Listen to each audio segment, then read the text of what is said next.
Glock made this shit. Real Mod Squad shit. Whole lot of Mod Squad shit. Shout out Trenches. Hey, what's up, y'all? What's up? What's up? What's up? Hey, I got to do an interview tonight, y'all. So I'm gonna do until up to my interview, and then I'm gonna get up out of here. Hey, but to the ones that's on here, shout out to everybody who on here. If you don't catch it, just hit it on the rewind, man. We got some good stories. We talking about from Lil Zay to Tugg to Damo to Dirk them to everybody, man. Like once again, be respectful on here. Shout out to Dro the Mob, Dustin Turner. Shout out to all my mods that's on here, my wrenches, man. Sean Ward, shout out to all y'all, man. Bone Yak, shout out to all y'all who ain't in the song, man. But we're gonna get to this song, be respectful, and then we're gonna get into it. Shout out. Hey, my nigga Glock made this shit. Real Mod Squad shit. Whole lot of Mod Squad shit. Shout out Trenches News, nigga. Shout out NC. Shout out Lady Meaty. Shout out Spuff. Shout out Queen. Shout out B. Shout out Nene. AC hit my phone like Black make us a song. I hit YouTube, found a beat, now it's on. And see, you can go to her for the latest news. Like who told on who and who gave who the blues. Can't forget Queen Lotus, that's 126. Shorty smart as hell, gon' have you thinking about shit. Now let's get on the easy, on the down south shit. Shorty real as hell, she gon' tell you about the shit. And she dropping videos, go subscribe to her shit. Sparks got the visuals of 99%. Made media out west, he a film mode nigga. Get that nigga, bring a chick, I bet she feeling on that nigga. And shout out Savage Black, we gon' party on them niggas. Can't forget Nene, she catch bodies in the chat. It's that page fake of real shit, shorty gon' check. She gon' come back to the chat, wipe his nosy out the chat. Can't forget Uncle Swipe, Mr. Miyagi to you niggas. You can call him Swiper Jordan or whatever, say you nigga. And to the yo before you dip. Real Mod Squad shit, yeah. Real Mod Squad shit, yeah. Real Mod Squad shit, yeah. Make sure you like the video before you dip. Real Mod Squad shit, yeah.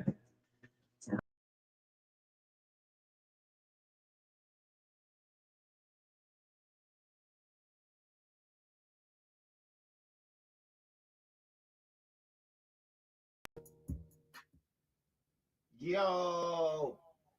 Hold on. This shit.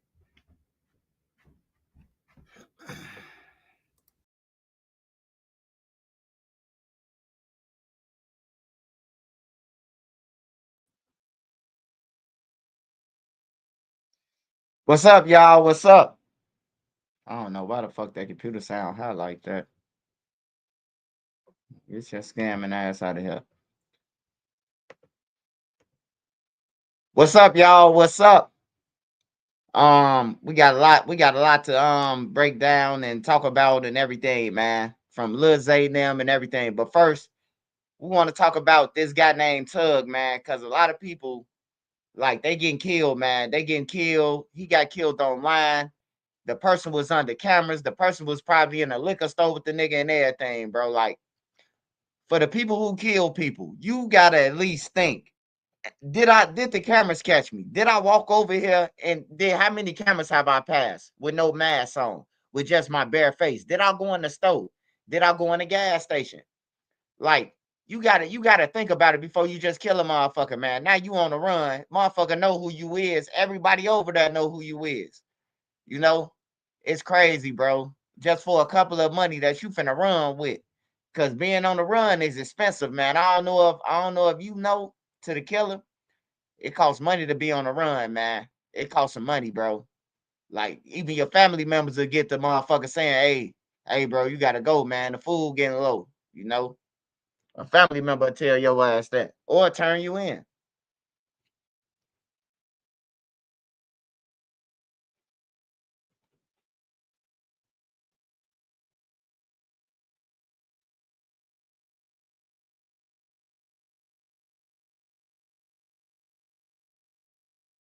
Yeah. I knew I knew who he was. I got friends, bro. I got a friend, bro.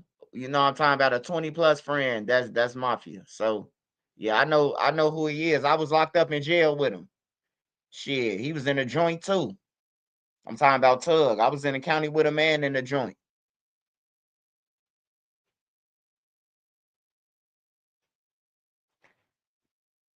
I'm drunk than a bitch. You mod got a mod tonight. Oh, Dro, you good, man. You good, brother. Yeah, something wrong with this computer. This motherfucker making noises and shit. I don't know what's that about. What else? Oh, so we're gonna get into the Tugg situation first, and then we're gonna jump into everything else. That's how we'll go about it. Cause we talking about Lil Zay Osama, cause I see Lil Zay Osama, he dropping text with him and Vaughn. That wasn't the whole thing that we was talking about. We still on Tugg, but to Lil Zay Osama before we get on him, that wasn't what we was talking about. We wasn't debate that you talked to Vaughn about it. It was how you was talking on No Jumper to them white people as if you was treating Vaughn, you know. But it seemed like Vaughn told you to keep the shit in the streets. So I don't know what you was looking for with the text messages being dropped. But move around.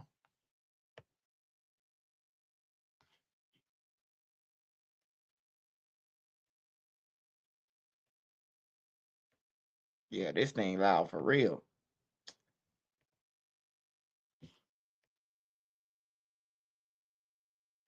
E baby, what's up? Sean Ward, what's up? Will and Bug, what's up?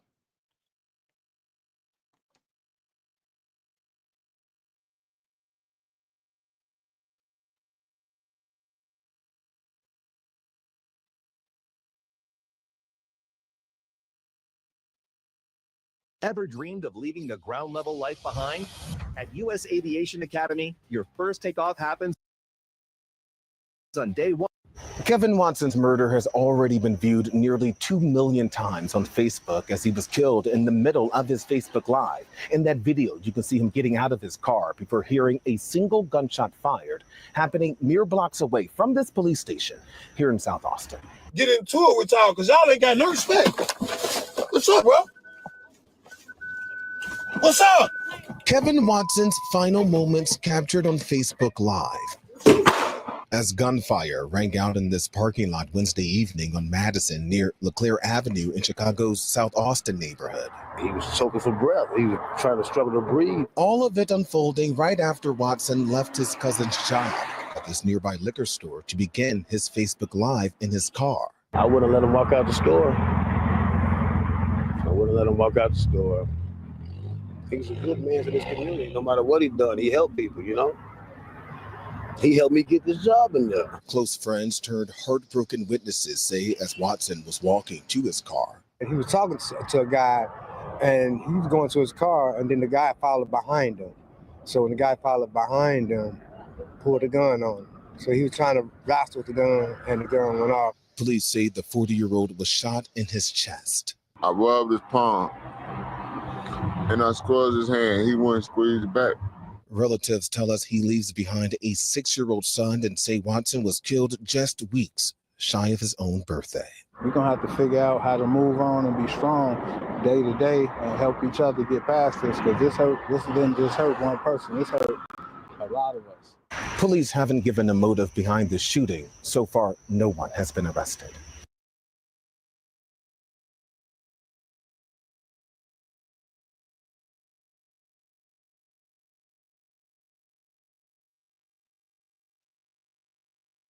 His so-called cousin was looking for that weed he was selling. No. It sound like when he came out the liquor store, they said dude was following behind him, so he already had the encounter. He know who his killer is. They know who his killer is. Shit. They said he was talking to him. So they everybody know everybody over there, bro. It ain't just no shit that happened over there on Madison and then nobody know. Like a random nigga just pull up and kill a motherfucker and then don't nobody know about it. That's just like on 63rd. Somebody gets shot, everybody in that motherfucking area know like what's going on, man. That's crazy though, bruh. Like you got on chains and shit. Like I wouldn't be sitting in no car, period, bro. Like you sitting like a duck with the car off at that. At least if the car was on, he could have kicked that motherfucker in reverse or in four and again ran his ass over, or at least fucked him up. He was gonna shoot anyway, or he was gonna kill him anyway. Just in case if he was gonna kill him anyway, shit, he could have ran him over. You hear me? Like I know how people be like, man, you don't know what you would do in that situation. Shit, if the car running, I'm going for you. You might shoot me anyway, so I'm definitely gonna pull this motherfucker down in reverse or something. You know? Yeah, but that's what's happening now, bro. Niggas watching you, seeing you hustle. They pocket watching. They like, man, I know he sold $3,000 worth of shit. You probably only sold $200 worth of weed. Nigga been watching you from a distance, you know, and he seen a couple of customers coming. He over exaggerating what you making. It's some thirsty ass motherfuckers out here. Yeah, I don't think he thought dude was on nothing. If he was talking to dude before he did it, so that means he talked to dude then fuck around and walked off or waited. He then got on live and then dude then came back and approached him about some shit. Like I heard him say, "Give up the chain." I definitely heard him say that. Dude said, "Give up the chain," and it ain't like you finna get $1 million for them chains, man. I'm telling you, bro. You go to the jewelry store, one of them chains on from the street, man. They gonna tell your ass, I'll give you $300 for it. You gonna be like, hell no, nigga. They say this motherfucker worth 50,000. They gonna be like, hey man, the best I could do is 800. You hear me? Like you done killed the motherfucker for some low ball shit, cause that's what they getting you. A pawn shop or anything. You will never see 50,000. You will never see 25,000. You ain't gonna see none of that shit. To the people who gonna buy it from you, they gonna low ball you like a motherfucker, even on the streets. Your own homie, you could tell your homie, motherfucker, man, I need 20 for it. Your homie will be like, man, I got 300 right now, and then I'll just pay you and you will never get paid. You done gave him the shit, he done sold it to somebody, and you beat out now. He ain't never planning on paying you. The streets dirty and slimy, man. Like for real. That man sitting in that car, bro, like that, and then to kill him on live. Can you imagine your daughter, your mama, and them on live? Family members be on lives too. It just don't be people that you don't know. Especially he 42 years old, so that's all family that was on there. If you look at his live, you will see that they like, damn, what happened, Tugg? Tugg, quit playing. Motherfuckers thought they was playing. It was a lot of people on that live, bro, that thought that was an act. That thought they was playing. I thought he was playing when I seen it. I'm like, hell no, bro, that's a skit. So I heard that bow. Then I heard the motherfucker say, Tugg, get up, you good? That's when I knew it wasn't no game, bro. But yeah, you just gotta watch your surroundings, man. Your own people will get you. Especially if you out of town motherfucker, like you from the trenches, but you been out of town making money. Your homies and them look at you as a stain right now. You gotta, hey, look, I'm gonna tell you how the blocks operate.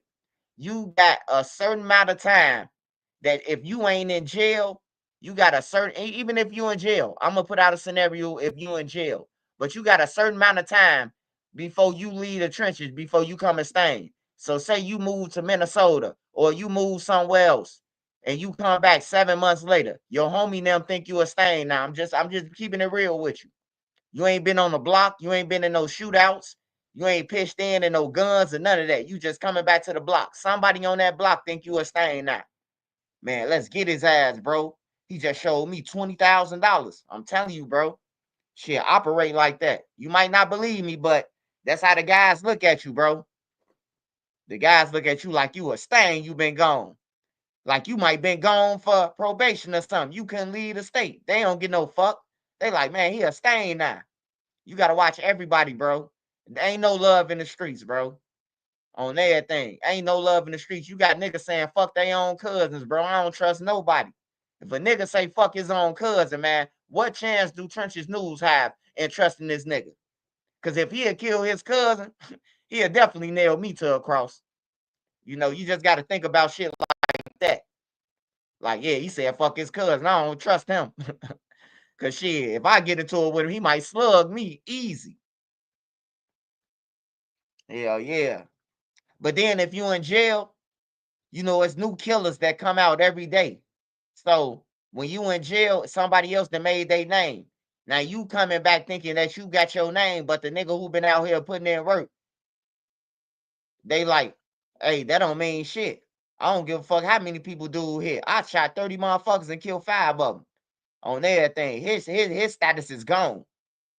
You know, and that's how niggas end up back doing they homies, because they think they finna come out to telling niggas what to do and sending niggas off. Nah, bro. It's a new sheriff in town. It's a new killer born every day in the trenches. Once you go to jail, it's another motherfucker who gonna fill in. Your homie could be with you every day. Now you in jail, he kicking it with a motherfucker who you ain't cool with. Just to kick it with somebody. The streets is fucked up, man. You end up hanging with niggas who 10 times under your age, 20 times under your age, you will end up hanging with them. That's how the streets so fucked up that niggas will get killed off, that a 50-year-old end up hanging with the motherfucker 20-year-olds.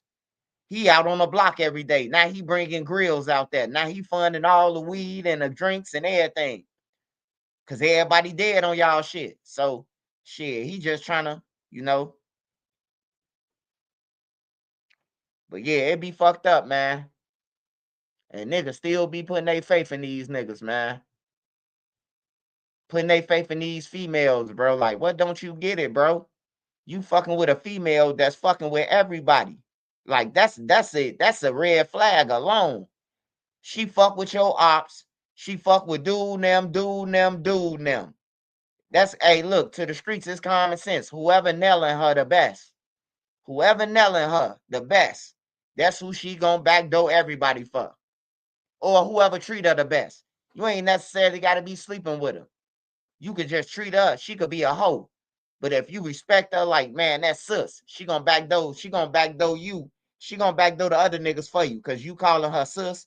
You ain't calling her no hoe or no thought, telling her to get on her knees like the rest of the niggas. I'm telling you, bro. Respect go a long way, man. A motherfucker be like, he ain't never called me no hoe or none of that. I'm setting them niggas up for him. You know, it could end up like that. The streets wicked, though. They wicked, man. And one thing I know, man, the stop signs, the names of the streets, they never change. So it don't matter if you die. It don't matter if you go to jail. It don't matter none of that. That street sign gonna still be there. They might paint over it. They might put a new one up. But it's still gonna stay the stop sign where it was. It's still gonna be the same street lights where it was. Ain't nothing gonna change but the time that you done fucking miss.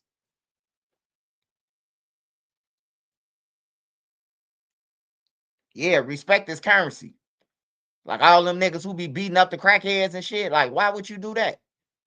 The crackheads gonna tell you when the police coming. The crackheads gonna feed your family. Cause them the motherfuckers who you selling the shit to, right? But niggas be beating them up. I never understood that. I'm like, man, they be fucking the hypes up, bro. Cause he owed them for 2 bags or something like that. But he done spent his whole fucking $2,000 check with you. You know, like it be like niggas be fucked up, man. Like nigga just spent $2,000 with you and he fucked up 40. You gotta weigh out the motherfucking rector scale. Like, hey, look, I just made $2,000. Fuck that $40. Matter of fact, just pay me $80 when you get paid. I ain't even tripping. You need another one? You know, you would think you would be respectful since they paying your bills and shit, taking care of your kids, Christmases and shit. They treat them like shit. But I think the dope fiends and crackheads finally woke up. Cause they the ones who serving the young motherfuckers the pills now. You know, they serving the drugs now, the dope fiends. They clean now. All the dope fiends that I knew on the low end, they clean. I went up to 35th by White Castles. That's where they all hang out at. They got trucks and all type of shit. They serving the young motherfuckers now. The young motherfuckers pulling up by White Castles getting perks and Xanax and fucking lean from the crackheads that used to be crackheads on the low end, on everything. I'm like, damn, bro, they cleaned in a motherfucker. Range Rover, Trackhawks, the crackheads that used to be leaning on the ground. Used to be in Ellis Park and Mandrake nodding off. They clean now. They balling. They learned the motherfucker. They learned it. They did all the drugs now. Now it's your turn. You ain't learned from us. We getting sober. On some real shit. The tables have turned in the streets on the crackhead side. It has turned, bro.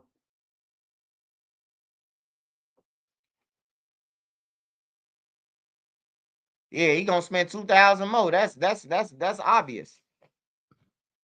All right, hey. I want to talk about, before we get in the next story, we're going to the next story. I want to talk about and see how y'all feel about this, man. Now, Donald Trump, he said that he gonna bring, I don't know, they got something going on in DC right now with the military and the National Guard. I see a lot of people from Chicago be like, hey man, don't bring them here. They gonna do this. Hey, look, this how I feel. I just feel like if you ain't doing shit, then you ain't got shit to worry about. That's just like on a traffic stop. If you ain't got nothing in your car, what the fuck is you arguing with the police for? Why the fuck is you all, man, y'all all, if you ain't got nothing, you got your license and insurance, man, then you shouldn't be, you ain't got nothing to argue about, right?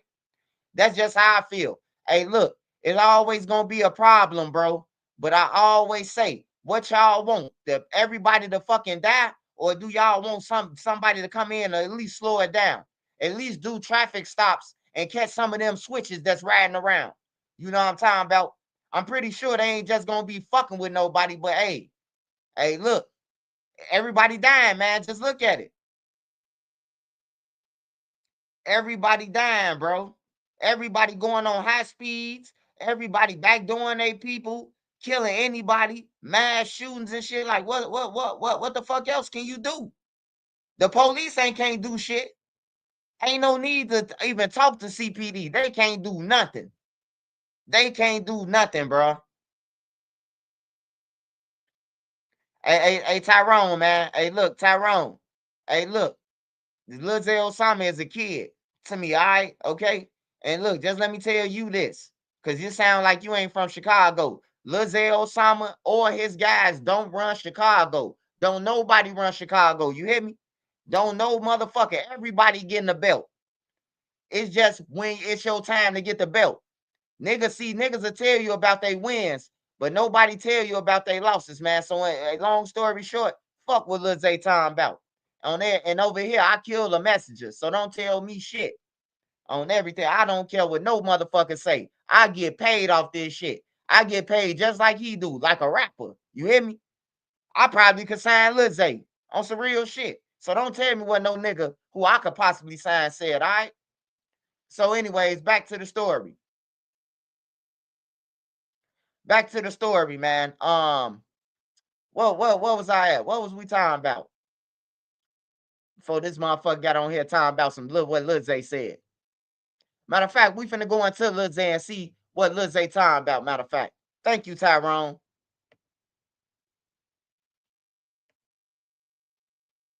Oh, yeah, the National Guard. I can't skip that. The National Guard. This motherfucker Tyrone threw me off. My name Tyrone, and I'm about to kill mama.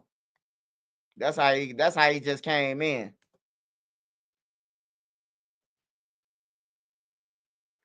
My name is Tyrone, and I'm about to kill mama. I took control, went solo, and built my own online knife empire. I love. Well, Ravi, one lawmaker called it political theater. Another says deploying the National Guard is against the law. And Mayor Johnson says no one in Chicago is asking for the help. The response follows President Trump calling both the mayor and the governor incompetent. He did it to control protesters in Los Angeles, and now President Trump is deploying the National Guard to Washington, D.C. to combat crime, a job he claims the police can no longer handle. If we need to, we're going to do the same thing in Chicago, which is a disaster. We have a mayor there who's totally incompetent. He's an incompetent man. Mayor Brandon Johnson says there is no need for the National Guard. Similar to D.C., violent crime is down in Chicago. It would destabilize our city, quite frankly. No one in the city of Chicago, residents that I've spoken to, the people of this city, no one has ever asked for the National Guard. Johnson says if Trump really wants to help, he would not have cut $800 million in violence prevention programs in his big policy bill. And while the president criticized Johnson, he gave Governor Pritzker a good dose of it as well. Pritzker's an incompetent. His family threw him out of the business, and he ran for governor. And now I understand he wants to be president. But I noticed he lost a little weight, so maybe he has a chance. I guess I should say thank you for the compliment. Well, Pritzker says he's not ruling out a run for president. His focus now is running for a third term as Illinois governor. He says if the president sends the National Guard to Chicago, it will immediately be fought in court because Pritzker says it violates federal law. It's not surprising to me that he suggests violating the law. He's done it many times and been convicted of it 34 times. Meantime, Illinois Senator Dick Durbin says the threat of sending the National Guard here is nothing more than political theater. It's a typical move by this president to create chaos and uncertainty. Hey, man. Hey, look, this all I'm gonna say about it, man. Everybody, like every little politician that the fuck be talking about some, don't bring them and all that shit. Guess where they live at? Guess where the governor and them live at? They ain't got to worry about one of their family members getting killed, because guess where they live at? They live all the way, goddamn it, where it's safe at. Ain't no shootings or shit where they live at. But they talking about some, like it's gonna be a problem, man. Bring the motherfucking National Guard, man. On some real shit, bro. All the motherfuckers that I reported about that died, goddammit. On some real shit. They talking about crime died. But I report about somebody dying shit damn near every day.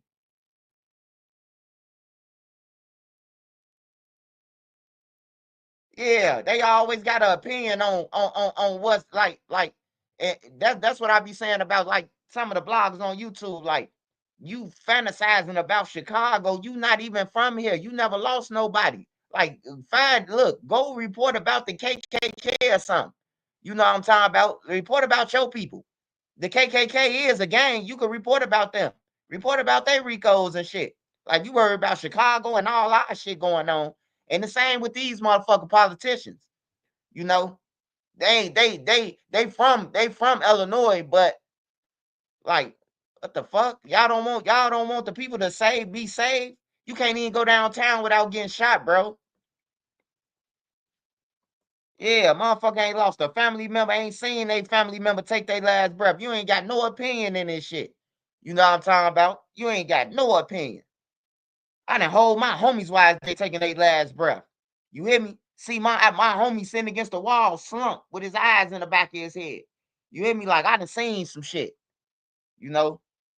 I'm just tired of it, bro. If that shit'll help, that'll help, man. When you think of military, motherfuckers thinking like they finna be throwing hand grenades and all that shit, man. They ain't finna do all that shit. They finna put checkpoints. They know how to catch a motherfucker. We finna put checkpoints all over the city. You gotta stop. Show your ID. They gonna catch everybody who got warrants and all that shit. That's better for the city, though. That's better for the kids, bro. Because that's who we trying to save, right? Or we trying to save Lil Ray Ray now after they finish killing and robbing their motherfucking body, too. That's why they don't want them to come here. Like, come on, man. Like, yeah, they gonna respect the military. They don't respect CPD. Niggas pulling up. I can show you a video where Bando KD, he pulled up on the side of the police with a fucking Draco and told the police to chase him. Like, man, they don't respect no motherfucking police. I seen Lil Jada and them, they following the police, chasing the police up Stony Island. The police scary than a motherfucker. Them would be the last person I call somebody shooting at me. On everything. The last motherfuckers. On everything. You might as well call straight to the ambulance. Hey, look, hey, a person down, dead. Because they gonna ask you so many motherfucking questions, the person gonna die. Did you see the person? No, I ain't seen the person. Come on. Well, how do you know that he was on the ground? Like, why are you asking all these stupid ass questions? I'm trying to tell you he died. He taking his last breaths. Like, you might as well call the ambulance and explain everything to him. He taking his last breath, man. Can y'all come on? They might tell you, come on. Because talking to a motherfucker operator, the 911, you're going to have to answer questions. Hold on, let me put you on the line, you know, and study them, connecting the people. Hey, look, somebody just got shot. They on the ground. Stop asking me questions and send a motherfucker first. Then you ask me questions after you tell me that a motherfucker on their way. You know, you question me, interrogate me for 2 minutes. That's a loss of life, man. That's a loss of motherfucking life, man. I'm just tired of my peers dying, bro. That's all to it, man. Yeah, I was in the streets. Yeah, I did shit. Yeah, I just shot some people. But them was bullies. They was bullying people. People were scared of these niggas. Everybody who I encountered with a gun, they had the whole city scared of them. You know what I'm talking about? Scared than a motherfucker. They got neighborhoods. I ain't talking about just 1 or 2 neighborhoods. They got the whole city paying them. You hear me? And if a nigga know what I'm talking about, then they know I ain't lying. To an outside YouTuber, oh, he lying. No, you better do your motherfucking homework. There's some guys in Chicago that had the whole fucking city scared. That had the whole city scared. It's only 1, 2 motherfuckers on the blocks that's doing all the killing. It ain't no 10 motherfuckers that's killing. Hey, look, give me a picture of any block. Give me a picture of any block. It's probably 5 shooters and 2 killers. 5 people that'll unload the gun, but it's 2 motherfuckers who will run up and stand over a motherfucker. And these the motherfuckers who terrorizing the whole neighborhood. It might be, the whole neighborhood might be 5, 6 blocks. You hear me? 5, 6 blocks long. Sideways and north and south, east and west. And it's 2 motherfuckers who terrorizing them all them blocks. On everything. And the next 3 blocks over. Like, get the fuck out of here, man. And they broke. Why is they terrorizing the blocks? Broke than a motherfucker.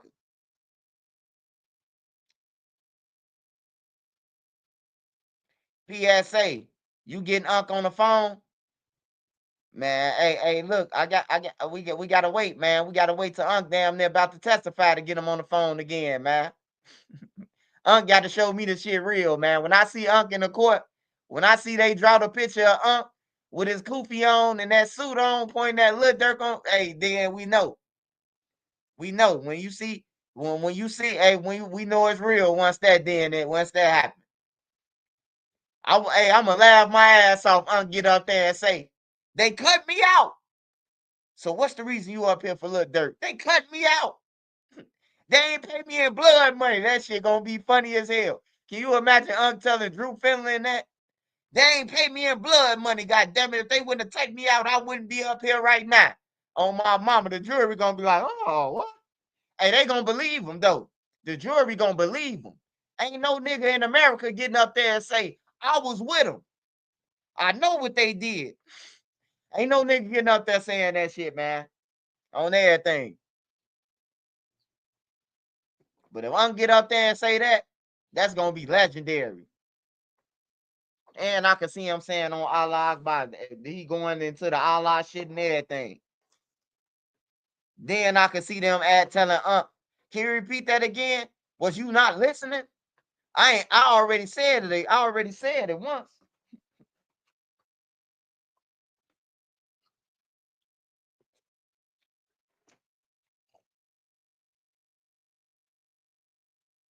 So why are you up here? I want my money. Motherfucker, somebody gotta do a skit of that shit, man. So why are you up here, huh? They didn't pay my money. Do you see the people who didn't pay your money in the courtroom? And him. And they Gay. Do you see the man who cut you out your money in the courtroom? And him.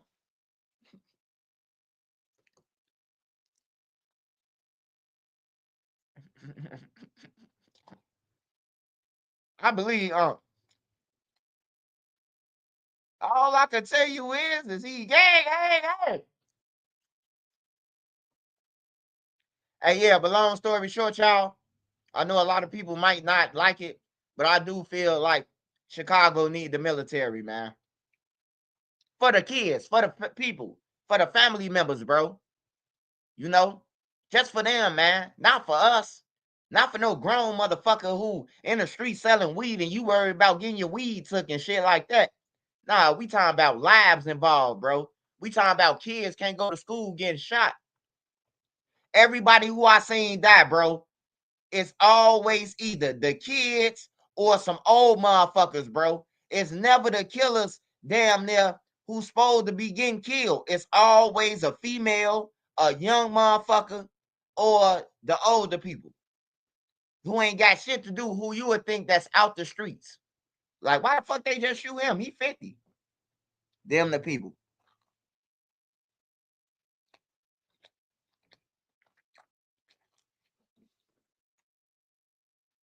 Yeah, you can't even go to the Bean downtown, bro.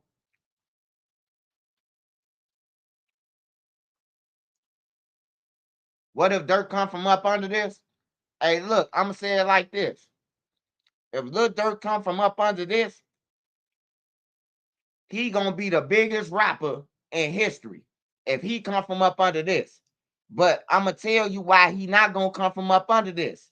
He got too many motherfuckers know that he's involved. Too many.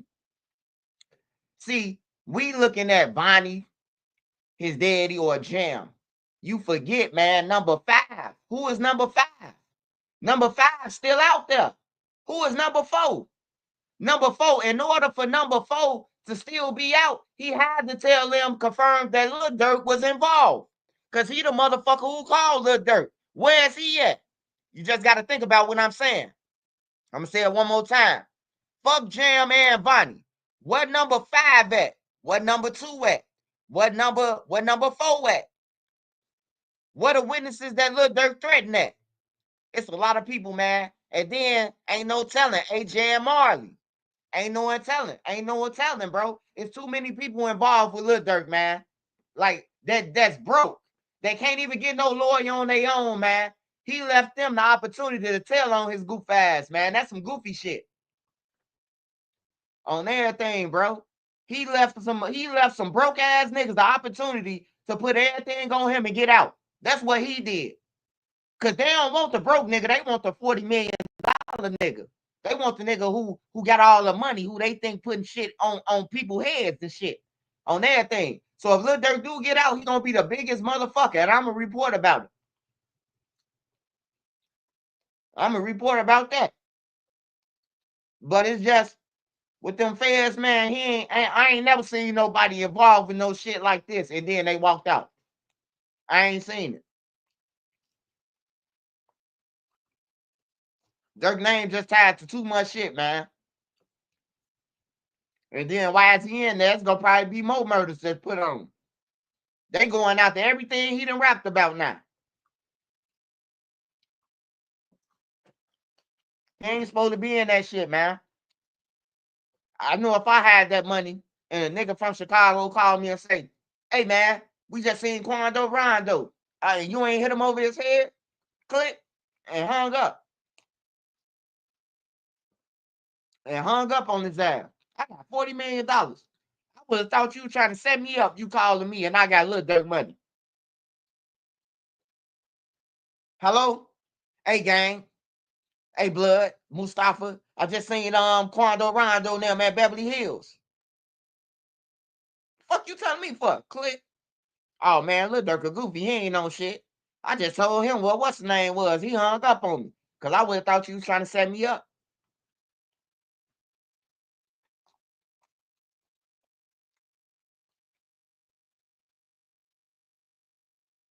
TT Lil Ted said, I know about a body.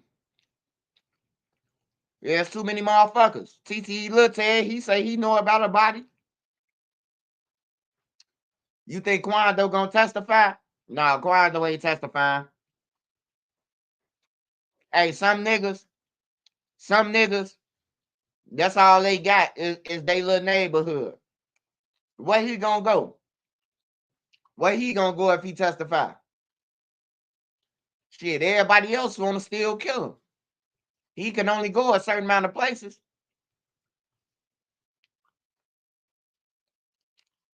I think everything outside of Augusta bond them fans.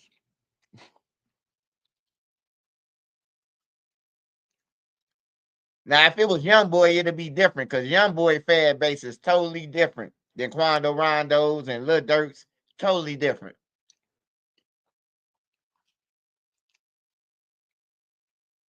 I remember I said something about NBA YoungBoy that did in his head on Facebook. Man, they attacked me. I woke up with like 3,000 comments under my shit. When we catch you, we gonna bust your head. You better not go to a concert. Like, thanks for telling me, though. I ain't going anyway. Thanks for warning me. Yeah, Lil Ted is Dee Dee brother. Lil Ted said he knew about a body, and that was right around the time of the murder. That was the time. That was right after the murder. They Quando got killed in August. Lil Ted got popped off in October. And Lil Ted said in October that he knew about a body. August, September, October, yeah. So he got popped off 2 months after Quando Rondo Lil Pab got killed. And that's when he on body cam saying that he knew about a murder. So it could have been that murder he was talking about. Could have been an old murder. But he another nigga connected to Lil Durk. So when you ask me, is Lil Durk getting out? I'll be like, shit, he got a lot of people to pay off. He should have been dead that. Hey, I'm telling y'all, man, the best thing Lil Durk could have did, I don't promote violence. But once they called Lil Durk and said, hey, Durk, hey, we hit the wrong person. Lil Durk should have had the Mexicans come and kill all of them. He would have been still out right now, including Bonnie, Dee Dee, all of them. Whack all of them. They missed the wrong person. See, that's why the mafia, that's why they still out. You hear me? That's why the mob, they lasted longer than anybody. Because the mob get wind of, hey, man, they said Tony Pirelli and Lil Itchy, he hot. They going to be found under a bridge the next morning. On everything. The mob wasn't playing. You killed the wrong person. 5 men found dead, upside down. You hear me? That's the only way I could see Lil Durk would have got out that shit. If everybody would have been dead when they got back to Chicago off the plane.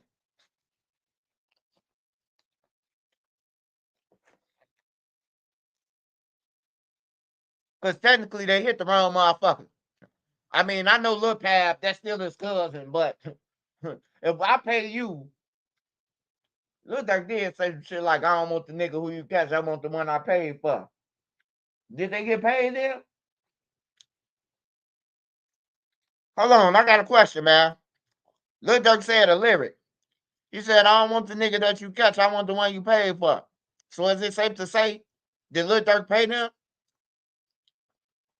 I think that'd be going against his raps if he pay him, right?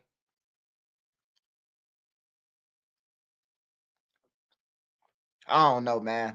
I'm just high tripping. Eating this motherfucking pizza, talking to y'all.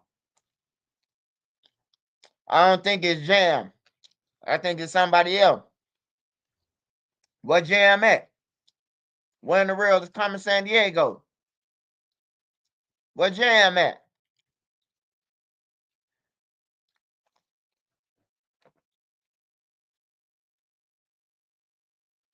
Jam would have been came out. Y'all don't know Jam.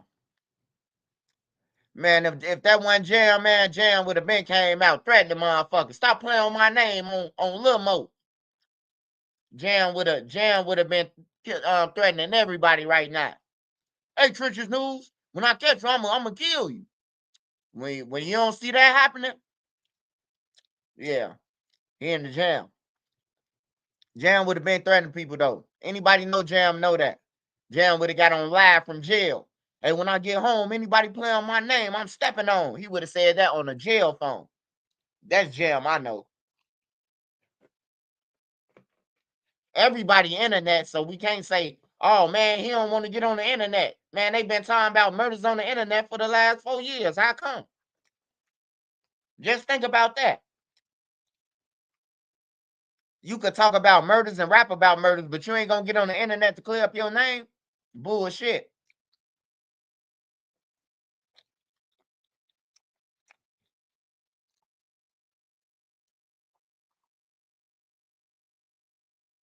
The federal system is wicked. He said they finna give niggas so long, they finna be working their jergens.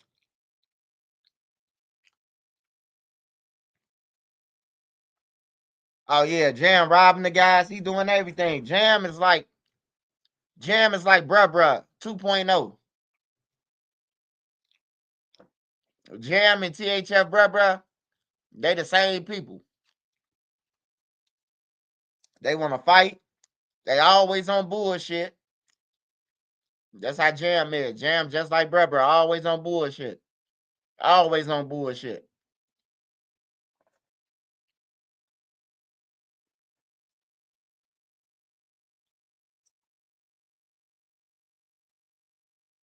Yeah, man.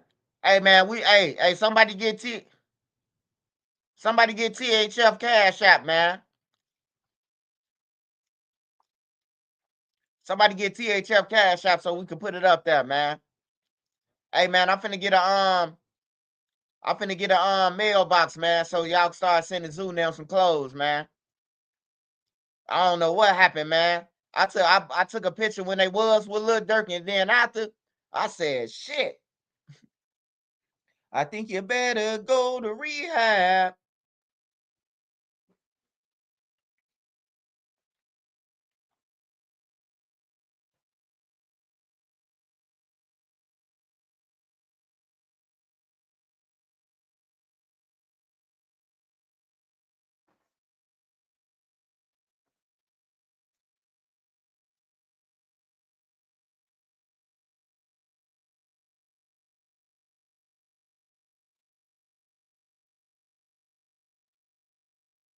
Hey, and Trenches News saying this. Lizelle, some of them watches must be fake. Cause I know them niggas would have been sold, them motherfuckers. On the low end, we don't hold no watches. We sell them if we can get some money for them. Other than that, we just let everybody just rock them. They ain't worth nothing. They ain't worth the embarrassment of the motherfucker who you selling it to, telling everybody that you just came in and sold him a watch. That's what I'm saying.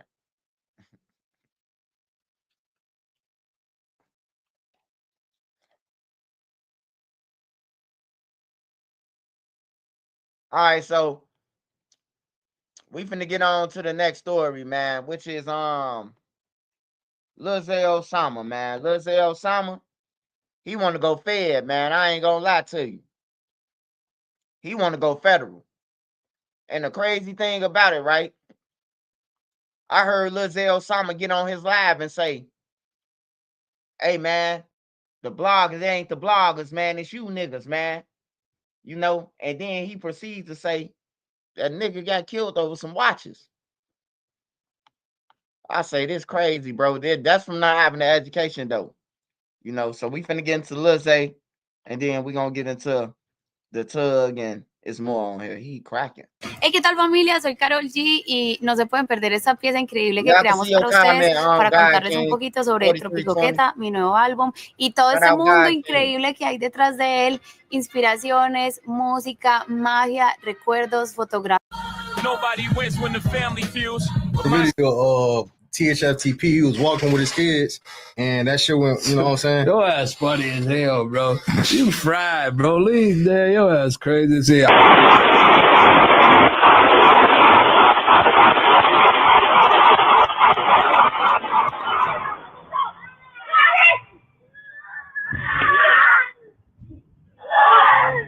Cross Damon trying to go across West. I got some new ops, I ain't tripping, they gon' get knocked off. And then a hot dog. You don't get your ass smoked, you cross Western in that hot dog. We ain't chasing. The song being, you know, a disrespectful song. Did you get like any negative backlash from fans and shit like that? Hell yeah, you know that shit come with this shit. I ain't gonna lie. But at the time when I dropped it, it wasn't even supposed to be called that. It was on some other shit. And the producer just, we played them ad-libs back in my ear. I'm like, oh yeah, name it Bus Stop. Hey, this bus stop right here though, this a real famous place, yeah. It's a real famous place, B. Hey, this bus stop, this a real famous place, B. I ain't gonna lie to you. You know what I'm saying? Just get on the internet every day and talk about how y'all killed the nigga, where y'all killed him at, who y'all killed. Y'all talk about bodies every day, gang. Who spanking shit, who the savages. From interviews to motherfucking on live, to text messages, to phone calls. As soon as I get on the interview, you feel me, and say some shit. Oh, he a snitch. He talking too much. He did. Just like in many places in Chicago, some beefs just don't fade. They wait. They wait till you're vulnerable. They wait while you sit down. They wait while you with your kids. They wait while you do your bed. They wait while you think you moved on. But the second they get up on you, those same beefs are right there at your front door. And they not knocking. They kicking it in. Or they taking the first opportunity no matter who you with. And it's one of those stories. Within the last 48 hours of me recording this video, a Chicago rapper sat down for an interview in LA, which we'll later check out. And in the middle of him telling his story, one of the co-hosts threw what many are calling a federal question. He asked him about an incident where a man was gunned down in front of his kids. That single moment in the interview sent people right back down memory lane, reopening the case in the street's mind. Who was involved, how he allegedly lost his life, and what happened to the people connected to it. Was it ever an arrest, or was it pure street justice? But to understand this, we have to pull back and look into the rap beefs tied to it. The rapper in question is Lil Zay Osama, once moved under Lil Durk's label. That connection alone likely brought him around THF, a crew that's been tied to some of Chicago's most infamous moments. And that tie might be the same thread that led to some watches being stolen and the daily chain of events that followed. Now, the alleged click connection, well, it goes back to a viral post from a Chicago rap star named Lil Durk, who's currently incarcerated, which we'll later check out, standing at what he called the famous bus stop. But that wasn't just any spot. It was the scene of his enemy who lost his life at the bus stop after making a diss track, and even going as far as being responsible, allegedly, for taking out some of his good friends. So in this video, we're breaking it all down. The history, the players, the beef, and how the moment at the bus stop made more than 10 years ago is still claiming lives today. And made a man have millions of supporters or at least fans after he was found deceased. So before we go over this one, I want you guys to remember, I don't give you no angle. I just give you the story. So with that being said, make sure you like, comment, and subscribe. We're going to jump right to it. Born June 3rd, 1997 was Isaiah Dukes, also known as Lil Zay Osama, a Chicago drill rapper from the South Side, known for mixing gritty street storytelling with melodic hooks. Some say he blends pain rap with drill energy and often rapping about street politics, survival, and betrayal. His breakout hit was in 2019, and the track title Changed Up. It went viral. I was up on the block with a Glock in my hand, making some niggas made it home safe. You was up on the block with some rocks in your hand. During the pandemic, he linked to OTF's Lil Durk's label, but he wasn't officially signed long term. But during that time, Lil Durk ended up hopping on Lil Zay Osama hot track, F My Cousin. Know you down too. Asked the ops from over west, next day they ass was down too. Hellfire on the back of that Glock sound like. Now, God has really been on Lil Zay Osama's side. In September of 2022, he was picked up in New York on federal weapons charge after allegedly leaving a switch in the back of an Uber that was occupied by him. He was also seen on body cam footage about to do a drill with a number of firearms in the trunk and running from police in Chicago. Most recently in 2024, while in LA, he allegedly robbed a cameraman while he was in a yellow Lamborghini. People have been arrested after luring two photographers to a fake music video and then pistol whipping them. This happened last night at a smoke shop on Melrose Avenue. Authorities say there were 8 suspects in total. After holding the photographers at gunpoint, the suspects took off in 2 cars, a yellow Lamborghini and a black BMW. Police did find the Lamborghini later in the San Fernando Valley, and that's when a pursuit started. The pursuit ended in Ventura County about 40 minutes later. The black BMW has not been found.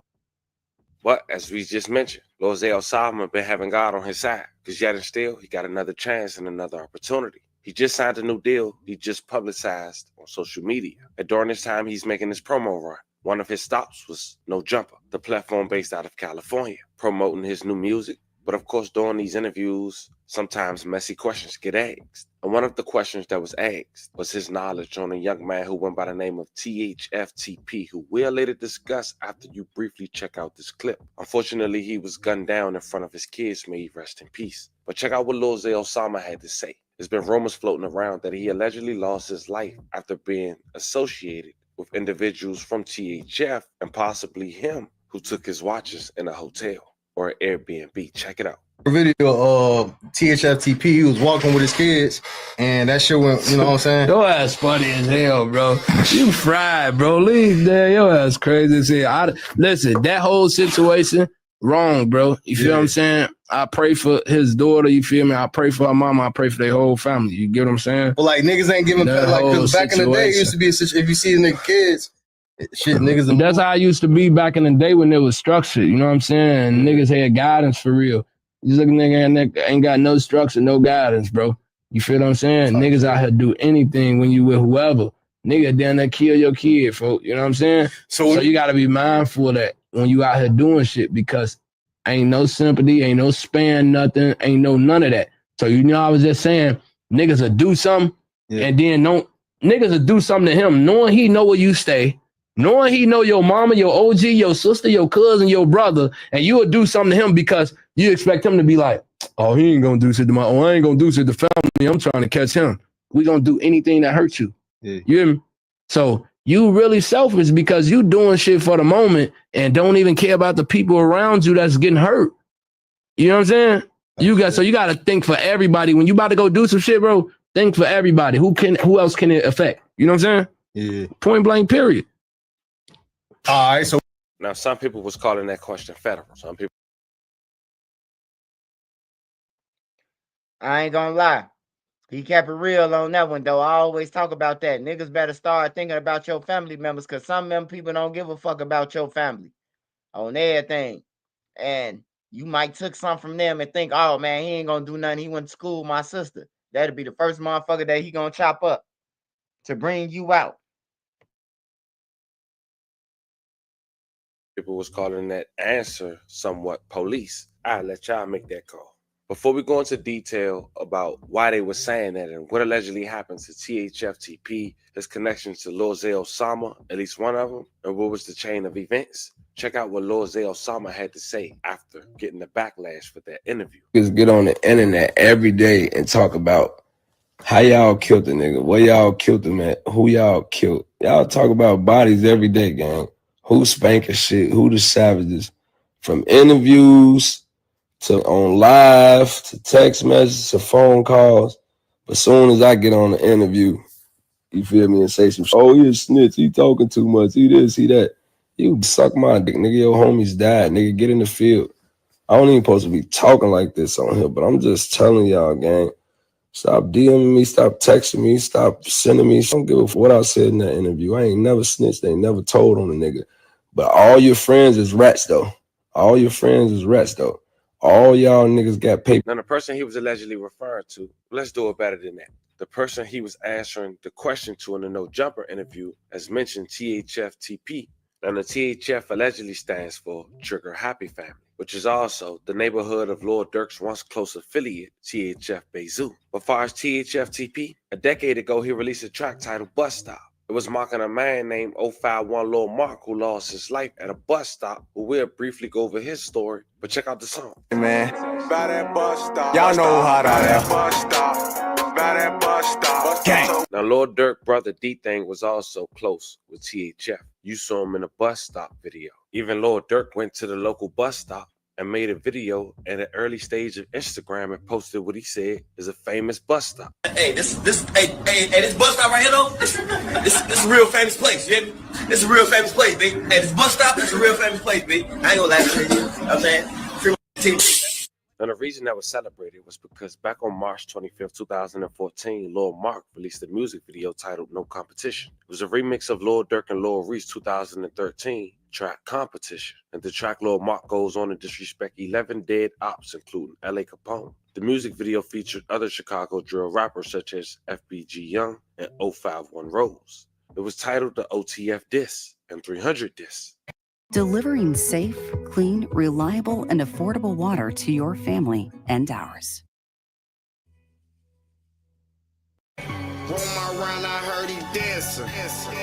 Let's get it, man. Just 3 days later, March 28, 2014, at 1:27 p.m. broad daylight, Lil Mark stood near that famous bus stop at 415 East 51st Street, east of King Drive. When a silver minivan pulled up, the shooter armed with a handgun with an extended clip would fire at least 12 shots at Lil Mark, where he was hit 1 or 2 times in the head. After a brief pause, the shooter fired 2 more shots, then escaped in the minivan.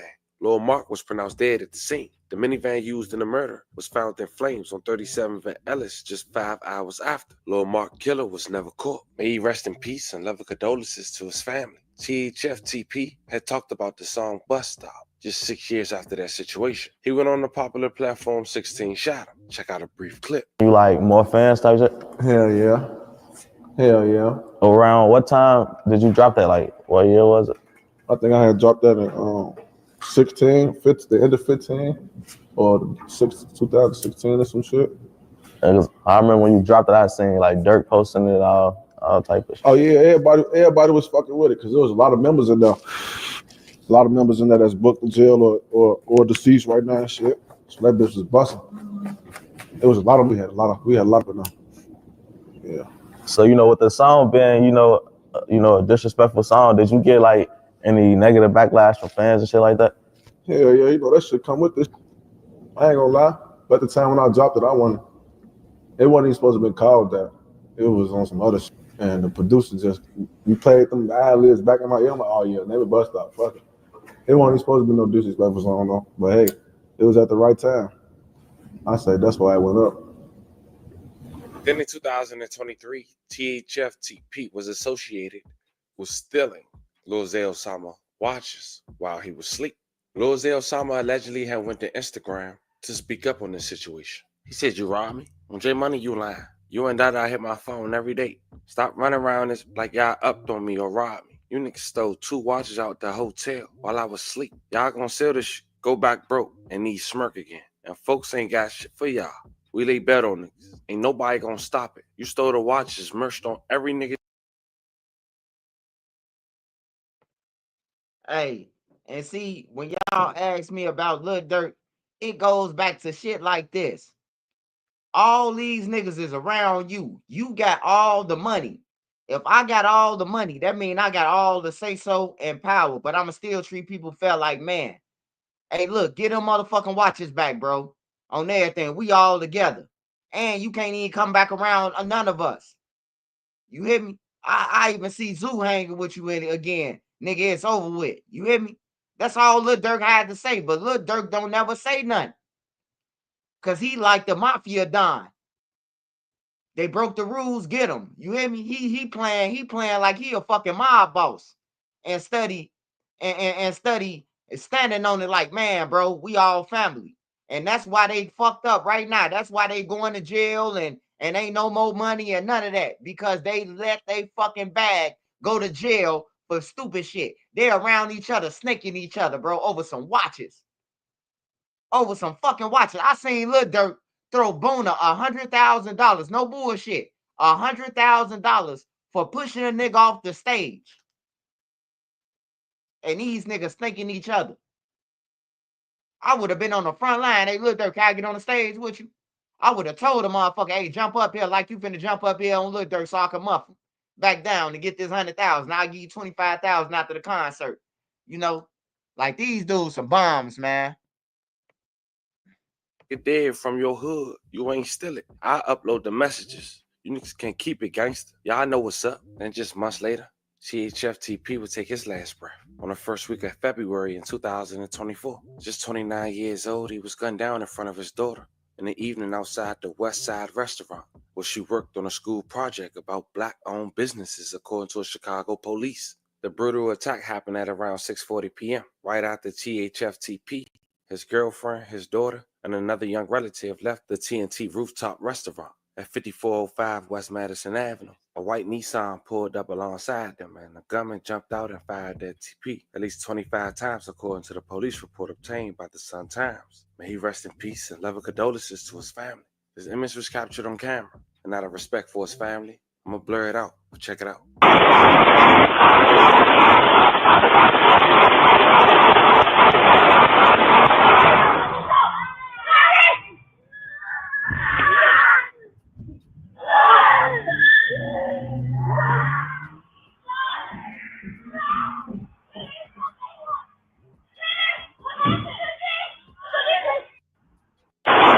Now, one of the killers was allegedly a man named BVC Meman, also known as Taiwan Washington, a close affiliate to THF.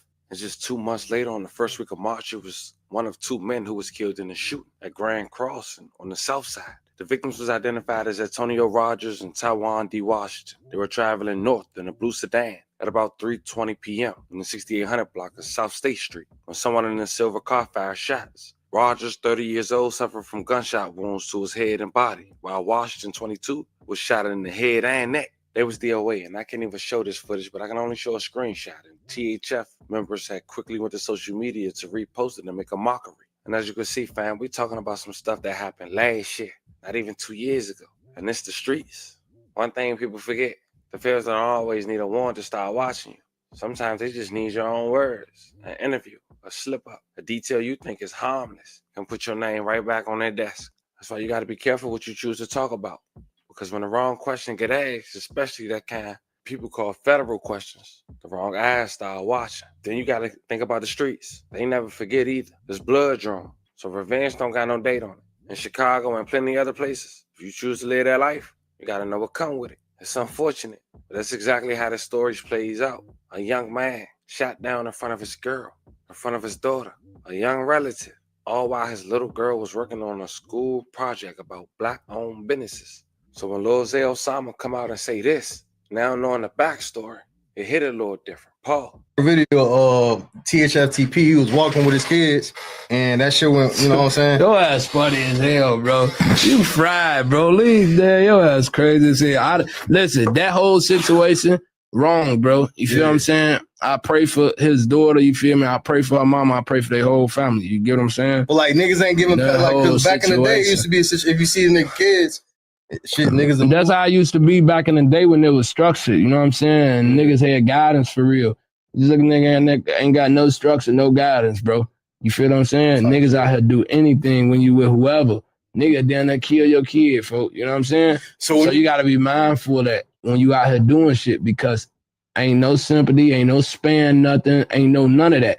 So you know, I was just saying, niggas will do something and then niggas will do something to him, knowing he know where you stay, knowing he know your mama, your OG, your sister, your cousin, your brother, and you will do something to him because you expect him to be like, oh, he ain't gonna do shit to I ain't gonna do shit to family. I'm trying to catch him.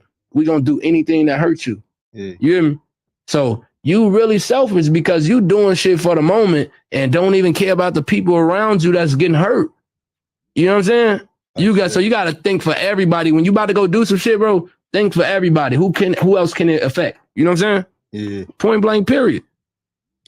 All right, so.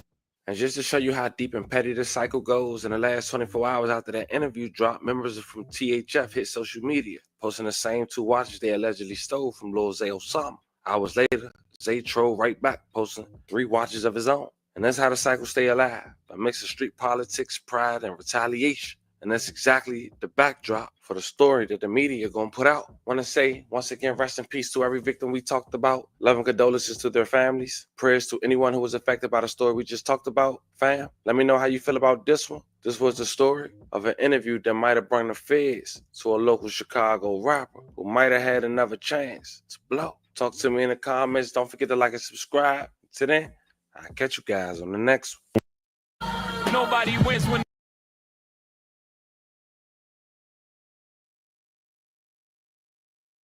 Hey, yeah, man. Hey, look, this all I'm gonna say about this. We see all the rappers, bro. They brag about the murders, and then when we get the time about them, like we report, oh man, he said he killed 5 people.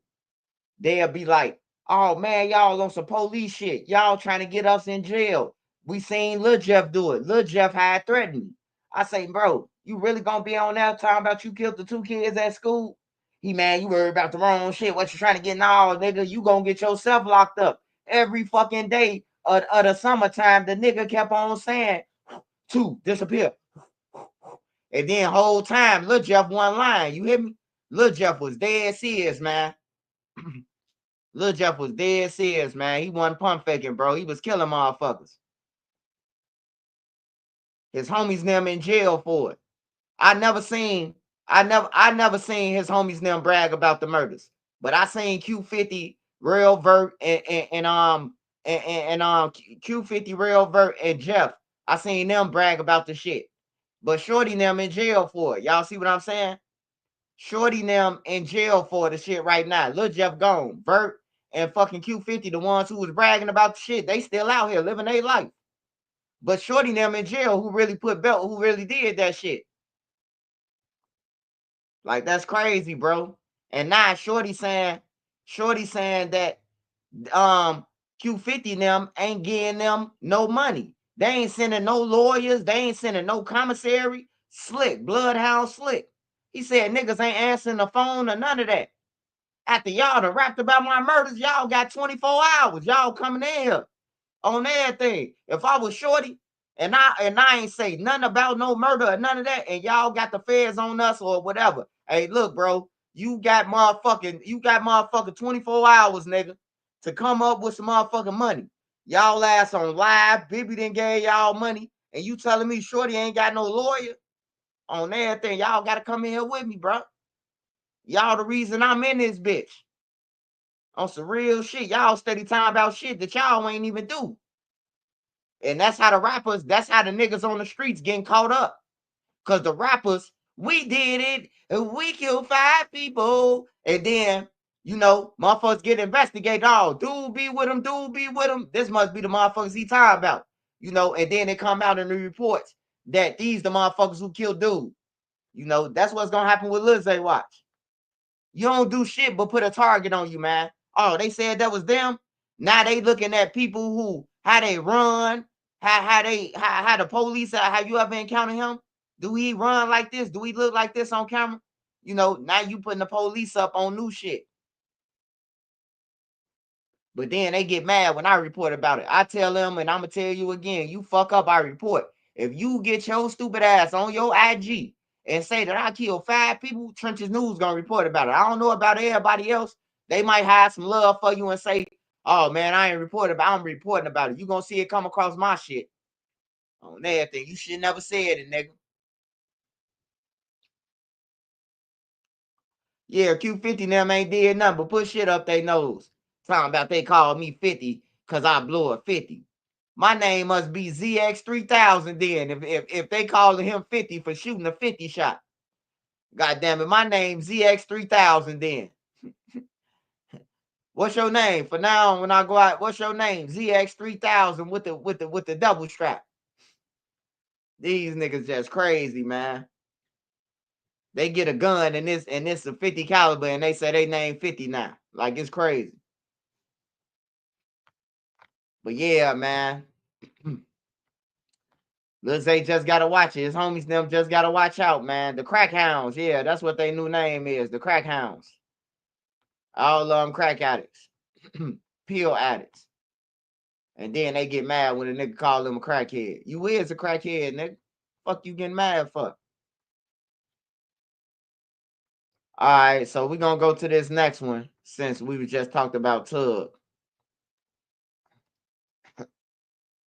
We're gonna go to this next one and then we're gonna get on to the rest of the live.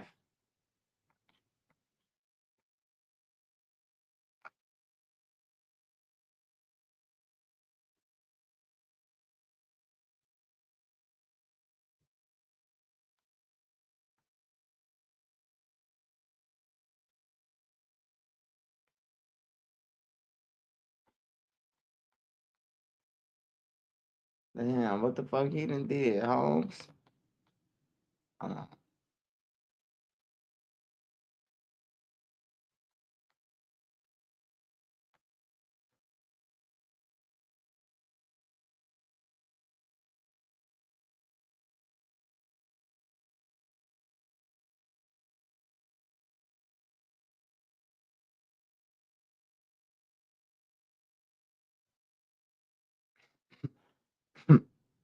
Honey.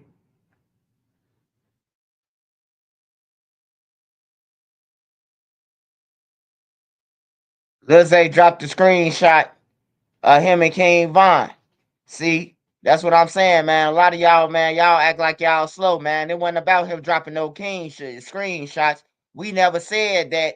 We never said that he never talked to Von. We never said that.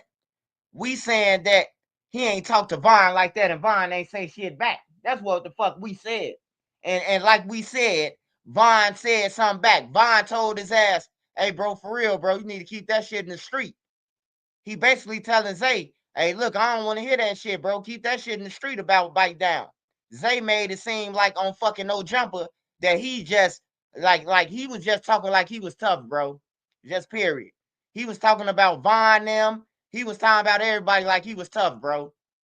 On some real shit. Like his block is the hottest in Chicago, bro. I ain't gonna even lie. I seen the shit. What he said to Vaughn was like he treated Vaughn. Yeah, I got on Vaughn ass. And ooh, you ain't get on his ass.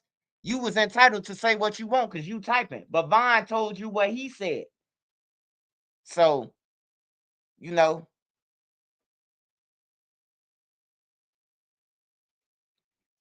I don't even know how he let No Jumper get him. You heard what No Jumper told him, though? When he said, who is the guy with the shiesty on? No Jumper say he don't like us. He came on here one time. He don't like us. They know I don't fuck with them. On everything. They some shit starting motherfuckers. I come all the way out here to California for you to be asking me questions about another motherfucker? Like, nah, bro, I ain't answering that shit. That's why they mad at me. On some real shit. They paid me and I ain't answering nothing that they was talking about. I wanted to talk about my shit. They asking me about J Main, and I'm like, man, shout out to J Main. Keep doing this thing. They thought I was finna talk about motherfuckers, bro. I don't do that shit, bro. I don't go on no interview to be talking about no other motherfucker, bro. Like for real. Fuck I fly all the way to California. I'm damn near in Hollywood. I'm trying to get my movie on. I'm trying to get my story out there. I ain't trying to blow up another motherfucker. Hey, yeah, so what's the name said that you was dirty then? Yeah, I probably was. And the fuck? Like, niggas, it be crazy, bro. But it's up to you if you answer that shit, bro. Like, you can't get mad at Vlad or none of them. Because if you know that 3 motherfuckers just got took to the feds off this shit, and then you be the 4th motherfucker to come up there and be like, oh, yeah, I heard you got into a shootout. And what's the name? And then you the one who's in the red hoodie, right? And you just up there laughing like a goofy, ha, ha, ha, ha, ha, you funny. Instead of saying, nah, bro, I wasn't in no red hoodie, bro. I don't know what you talking about. You hear me? Like, niggas be laughing like it's funny. Like, he was just laughing. He laughing about the TP shit. Oh, ha, ha, ha, ha. Ain't shit funny about that. Them kids fucked up for the rest of their life, bro. Ain't shit. Y'all, hey, it's like y'all hit the kids. Y'all did the shit right in front of the kids. He had his daughter hand. So she felt every twitch and glitch that he felt. So, you know, like it ain't no saying sorry to that shit, bro. Like that was crazy, man. They did TP dirty. Even though TP he was out here like he was out here like he was sliding and gliding. I tell niggas, bro, for every jungle, for every lion, there's another pack of lions on their thing. And usually those lions try to come and take the other lion's territory. You know? And that's how it is, man. For every killer, there's a killer, man. You might be a killer that's willing to shoot a motherfucker from long distance, but you kill people. Then you might be a killer like, fuck that, I'm getting up close on him. I need to see his brains on the ground. You know, that motherfucker, he willing to go to a further extent than you is. Because you want to shoot a motherfucker and run down a block, up the block. He want to see his victim twitch. You know? So, it's levels to that shit, man. And people are willing to go different. Like, I agree with Shark on Land with the Mellow Buck shit. Dude and them need to be in jail. Because now the next get back gonna be wait till all them standing outside on Fatso them block in a crowd. And then a motherfucker come through with 3 Dracos and shoot up everybody. You hear me? Now it's 8 people dead and fucking 20 people shot. We don't want that to keep happening, bro. Cause 9 out of 10 times, bro, you ain't gonna hit Mellow Bucks. You ain't gonna hit Fatso. You ain't gonna hit none of them niggas. You might hit a close friend to them, but you ain't gonna hit them. You ain't gonna hit them. They never get shot. They never get killed. Them people. And if they do get killed, they get killed by chasing it. Like Cash was. FBG Cash. He was chasing the shit. He seen that Duck gone and everybody was gone, so he felt it was his time to shine and chase it even more. You know, but he didn't realize that he was going up against money and everybody hates y'all block. And y'all some snakes on y'all block. Y'all kill each other. Y'all backdoor each other on your block, so he had to worry about all that shit. Being from Duck them side ain't easy, man. I'm telling you, them niggas, the backdoor motherfuckers, all that shit, man. Being on that side, it look easy. It look good. It look good to the motherfucker being on that side, but it ain't as you think. Bite down the motherfucker jail where his punk ass should be. On everything. He killed the motherfucking female who was pregnant with a baby. He had shot her auntie, her mama, because they told his bomb ass to get out. He need to be in jail. He need to be in jail. Lil Zay was right about that. He do need to be in jail or whatever. Fuck him. Anybody saying free him, you a weirdo. On everything. The man killed a fucking female because she ain't want him. So you a weirdo to me. On everything. You a fucking weirdo. That's why I say they be like, oh yeah, he snitched, he snitched, he snitched. But you hang with a sex offender. That's your homie. You hanging with a motherfucker who killed the girl. But that's your homie. But you worry about somebody who told. But you hanging around motherfuckers that who he can't even sleep in your living room at night because he might touch your kids, but you hanging with him. He good around my kids until one of your kids say that he did something to your kids. You know?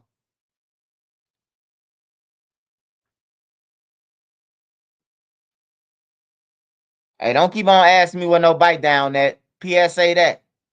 Ain't no more PSAs, matter of fact, goddamn it. We ain't at no motherfucking, this ain't no public service announcement or none of that. PSA, fuck bite down.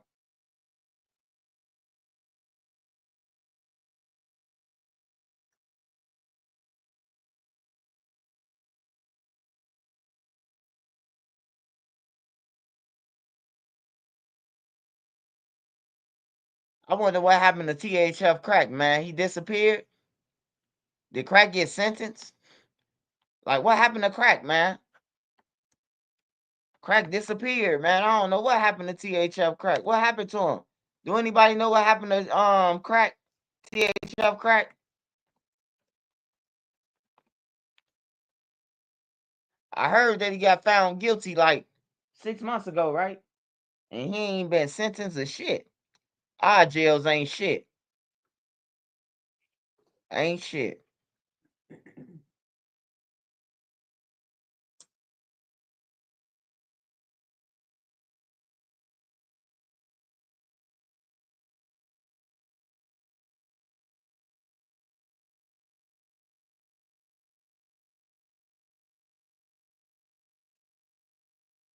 Oh yeah, the motherfucker who killed that police officer too. He killed the police officer and the little BDs from Brain Dead, they locked up for it. They saying that the police officer, man, he killed his own partner on some motherfucking some relationship type shit. Crazy.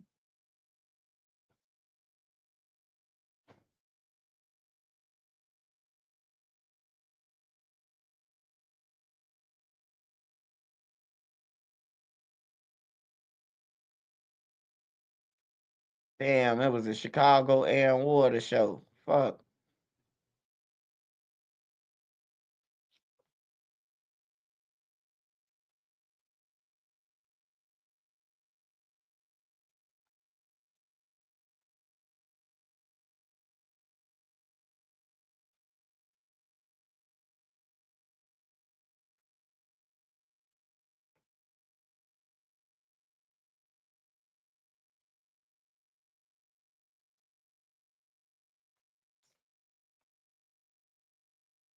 Cook County Jail is like a prison. Yeah. Cook County Jail is a prison. It's definitely a prison. It could be a prison. Definitely Division 11. Division 11, definitely a prison. It's supposed to be a prison. But the only reason why it ain't no prison, because they said that they ain't want no prison in Chicago. So they just made it another division. But it's made like a prison. When you go to a prison in Illinois, that's how you come through. You come through the gate, they roll the gates back. You got the towers right there. And then you ride in. Then when you come inside the joint, it's just like the joint.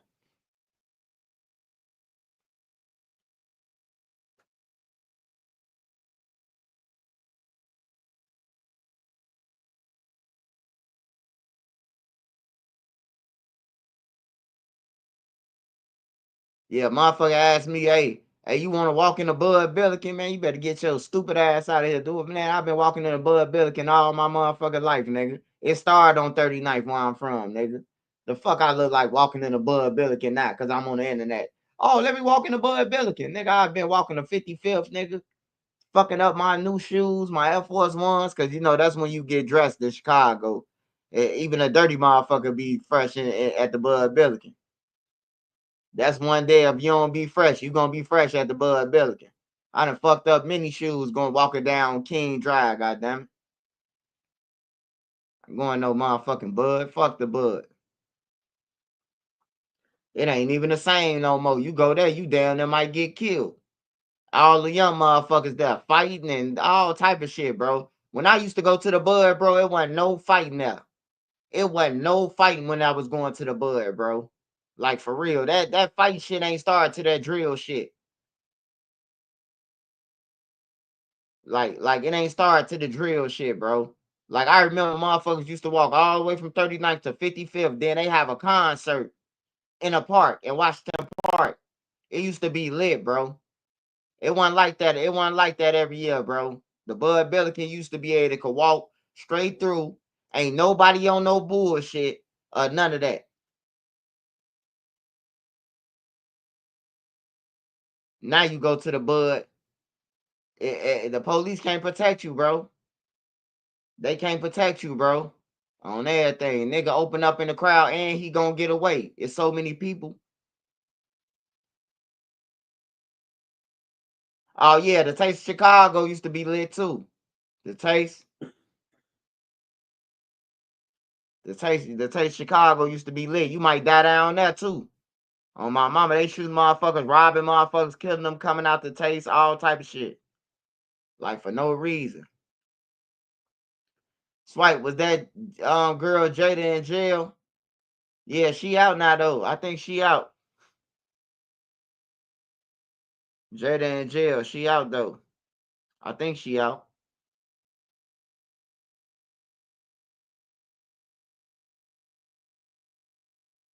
They putting the kids on the news and shit. Like, yeah, man, we don't need to see our motherfucking daughter on no thumbnail. Like, you niggas is weird, bro.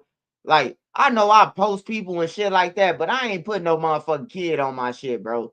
Like, if you ain't in the street and able to, like, doing something, bro, like, I ain't finna put your kid. They put a whole baby on the news, bro. Like, the news fouled in a motherfucker, man. Like, for real, bro. Like, y'all ain't going to do no homework, research, or none of that. Like, y'all ain't even get a police no opportunity to go and knock down her door, bro. Like, y'all just put her baby on the news, bro. Like, that's crazy, man. Hey, nigga just wanted to see his baby, man, in jail. So he got what he wanted to. Her baby daddy a little dirty motherfucker. Just so he could see the baby on the news since he don't get no visits. He tricked his family to report the baby missing. To report the baby missing so he could see his baby on the news in jail. Like, that's some weird shit, man. That's just weird, man. You gonna take your daughter through that trip. She missing. Little girl, hair done, all that shit, man. Now, Jada might be on the internet, man, but every time I seen her with her daughter, bro, like her daughter ain't in no harm's way or none of that, bro. Like, she might be on the internet, but then she bring that on herself, man, because she allowed people to even have a conversation about you and your kids, bro. That's why I say if you got kids, bro, ain't no need to even be on no internet shit, bro. Like, do your rapping like Cardi B and them do, and get off the internet, man. Like, get your money. Cause far as like you, like I don't be seeing Cardi B them, like, even when she first came out, I don't be seeing her since she had kids, like floating around and everybody stream and like, nah, where your kids at, bro? Like, for real, where the fuck is your kids at? You outside 5 days a week. We see you with these niggas. Where the kids at? Like, then it could become a question. Cause we on your live watching this shit.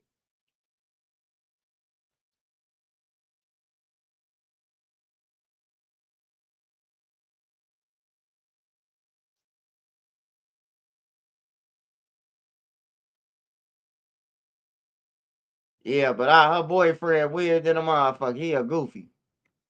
You did that shit, traumatized your daughter and shit. Just for your satisfaction.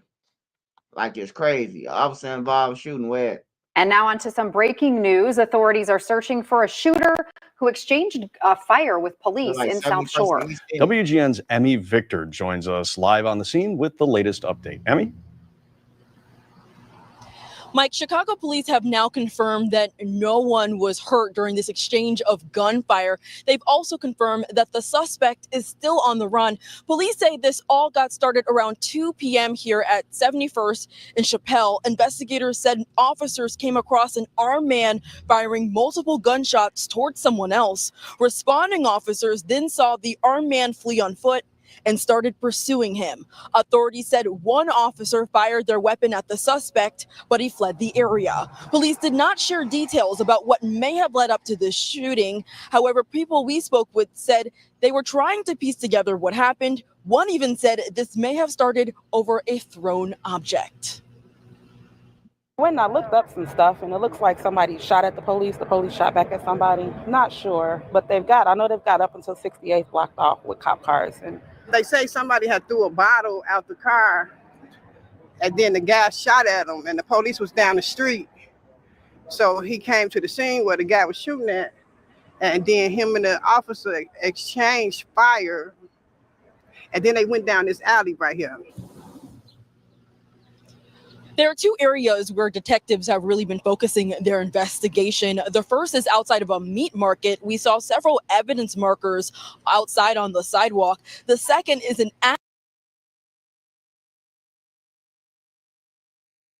That's what T. Roy got killed at. Nah, Italian Fiesta on the other side. Italian Fiesta across Jeffrey. That's where T. Roy got killed at. Where they at? T. Roy, where he got killed at, the shoe store, Jeffrey Sub, all that shit right there.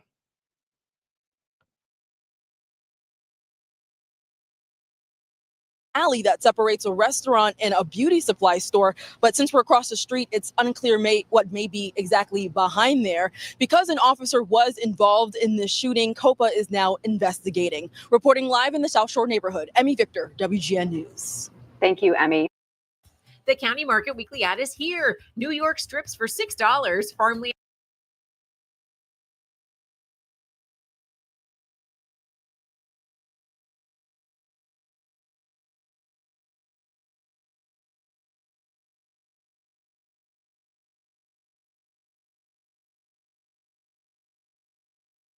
Disturbing details released today from this now deadly attack. The judge saying this was, quote, nothing short of a horrific act of violence. The suspect will remain behind bars after allegedly breaking into his ex-girlfriend's home, stabbing her, and suffocating and killing her 16-year-old daughter.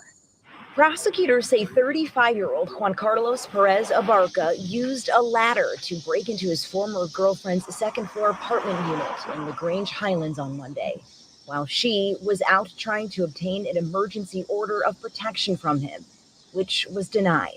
Days leading up to the attack, prosecutors say Perez Abarca showed up at the victim's home and workplace unwanted after she broke up with him. When she returned home from court on Monday, the woman found her teenage daughter lying on the ground with a plastic bag over her head, unconscious. Perez Abarca, allegedly hiding in the closet waiting for her, jumped out and began stabbing his ex-girlfriend. Sheriff deputies quickly arrived to the chaotic scene and shot him in the leg when he wouldn't stop. And it was revealed in court today the 16-year-old girl passed away Thursday night. Her mother still recovering from her wounds. Meanwhile, the suspect will remain detained until his next court hearing on September 5th, and that order of protection now also granted.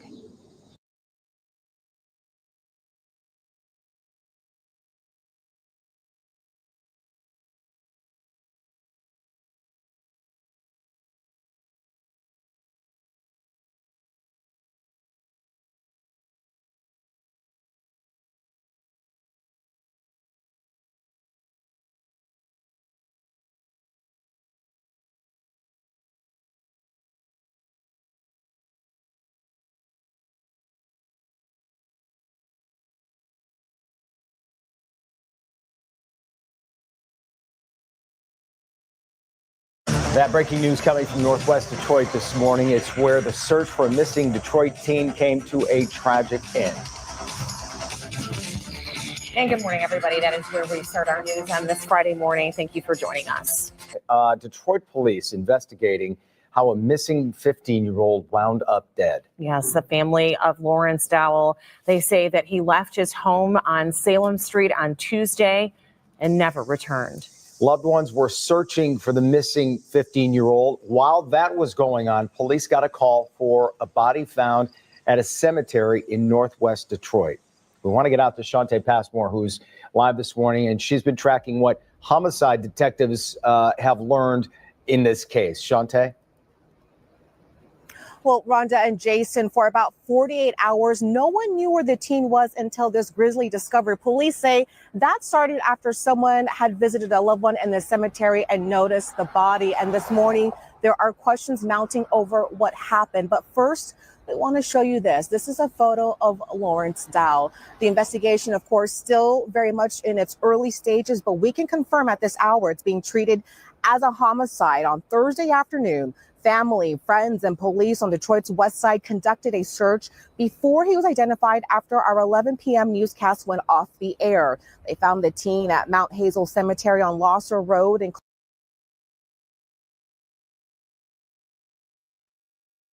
Hey man, I done seen a lot of shit, heard a lot of shit in my life, man. But to drop a nigga off at the cemetery after you done killed him, that's some wicked shit right there, bro. Like, that's some wicked shit. You just gonna put him in his resting spot on your own, huh? That's crazy, bro. And then you gonna leave him in a cemetery if somebody ain't gonna go there and visit and see a body out there. Like,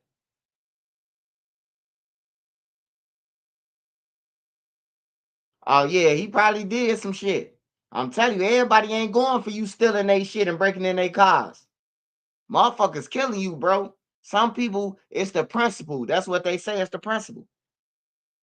You hear me? Like, it's the principle of you, of what I had to do to get the shit for you to just come and take my shit. You know? That's some grimy shit though, man. Drop a nigga off at the cemetery, bro.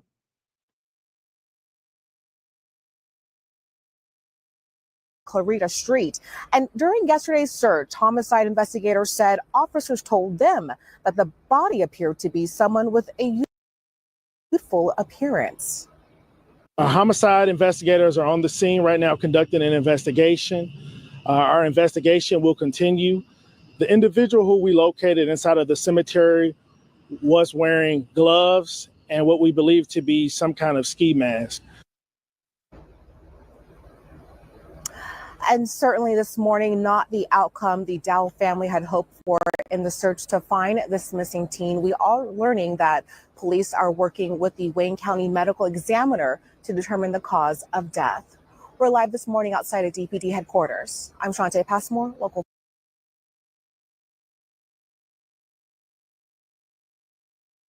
Hey, I ain't buying that, man.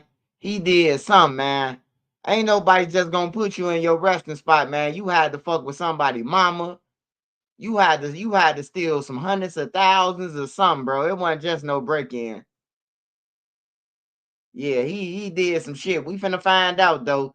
Hey, shout out to Detroit. Appreciate everybody from Detroit who support me, Michigan, period, man. Shout out to all y'all. I'm entering y'all space now. That's why I'm saying that.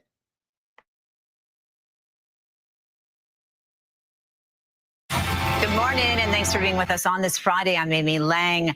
A family in mourning as Detroit police work to find out what happened to a teen discovered dead at a cemetery on the city's west side. DPD not sharing a lot of details right now, but they will confirm this search for a missing person is now a murder investigation. Fox 2's Robin Murdoch joins us live with the very latest. Good morning, Robin. Good morning, Amy. I did check in with Detroit police just a couple of minutes ago to see if there are any updates on this, and they tell me that they are not releasing any new information at this time. As you can imagine, though, just a very difficult time for the family of this 15-year-old who is just trying to understand these latest developments and life without him. If somebody seen my nephew walking at anybody's house, in the store, I know these people will call us. So I feel like my baby is hurt somewhere. Let us find him. Sadly, police did find 15-year-old Lawrence Dowell here at the Mount Hazel Cemetery in Losser near 7 Mile on the city's west side Thursday Thursday night, just hours after his worried family member spoke with us. The crime scene tape still draped across the driveway, hinting at the gruesome discovery. The run was called in by a citizen who was in the cemetery visiting a loved one. The individual who contacted the Detroit Police Department indicated that there was someone deceased inside of the cemetery. That cemetery about 2.5 miles from where Dowell lived. The 15-year-old was last seen around 11 o'clock on Tuesday night when, according to his aunt, he was left close to Pembroke and Stansbury. That is where she and others who knew him combed a nearby park for much of the day looking for any sign of the teen. We were told by a friend, or supposed to be a friend, the person who was driving the car, that they dropped him and another boy off in this area and that they took off walking.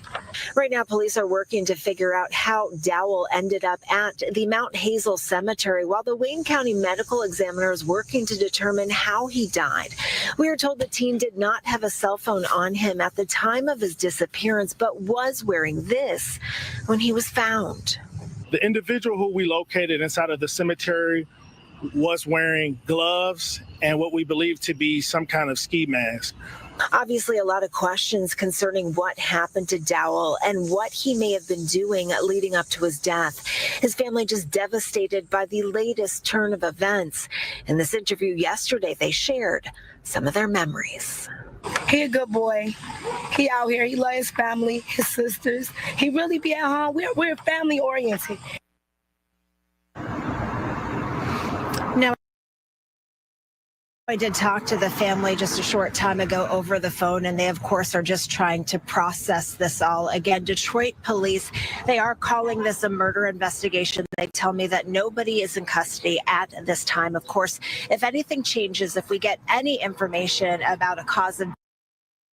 With Liberty Mutual, you can customize and save. Oh, I think your hats are switched. No. Same old phone? Nah. Upgrade to the new Galaxy Z Fold 7. The family in shock, their worst fears confirmed. 15-year-old Lawrence Dowell found dead in a Detroit cemetery. Right now, police are investigating his death as a homicide. Fox News' Camille Amiri has been on this story since the teen disappeared. And Camille, now that the identity has been revealed, do we know more about how he died? Well, I mean, this is just such a tragic story all around. Another tragic loss of life in Detroit. I want you to take a look at Lawrence's picture. Lawrence Dowell, 15 years old. Of course, we were telling everybody about this yesterday at 5 o'clock when he was missing. So here's what we know. So yesterday afternoon, police were in the area of Stahalin and Pembroke in a wooded area. They were searching for him. He'd been missing for 2 days. He had left his cell phone at home, so there was no way to ping him. And an acquaintance or a quote unquote friend had said that he had dropped him off in that area. Family and police doing their own searches, and they couldn't find anything yesterday afternoon. So that was some good news, right? Well, then last night, they found a body who they later determined was Lawrence Dowell, 15 years old, at a cemetery at Gloucester and 7 Mile in that area.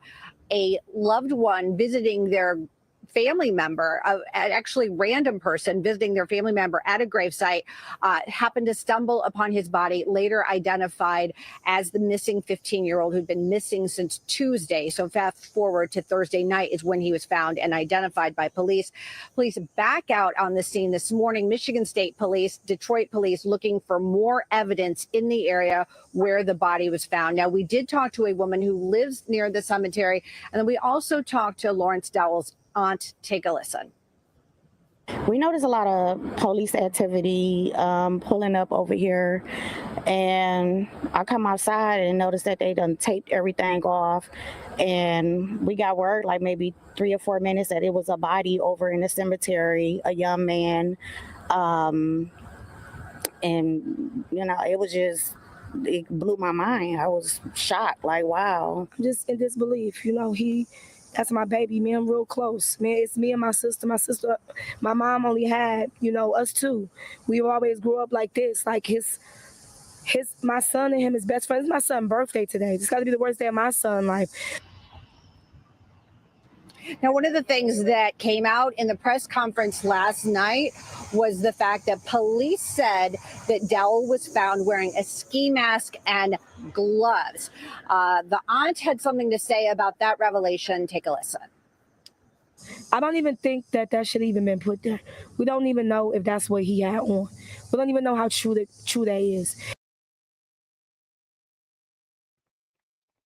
Man, how the fuck you gonna sit here and say we don't know how true that is, man? You think somebody found your son in a goddamn cemetery with some gloves on and a ski mask on? Cause it's a motherfucker who had to call the police. The police didn't find him. Another motherfucker found him. That's these parents be acting slow. We shouldn't even put it on the news where your son got found in the cemetery, motherfucker, on everything. And until we get down to the bottom of it, he had on some masks and gloves. It's common sense. Your son left his phone in the house. When do a 15-year-old leave their phone? I got kids. They won't even let the fucking phone charge. If they phone die, they gonna put it on the charger and have the fucking phone in their hand talking on it, bro. Ain't nobody leaving their phone, bro. This 2025, man. Ain't no motherfucker leaving their phone in the house.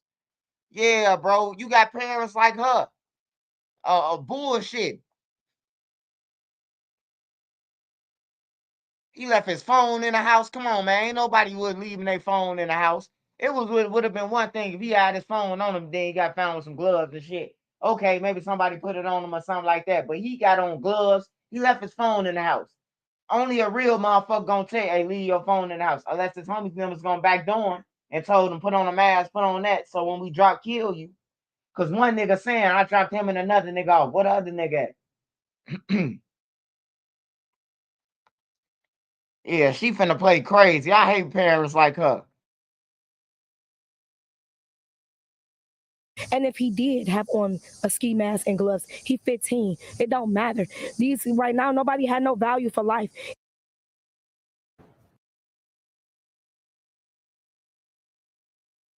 On.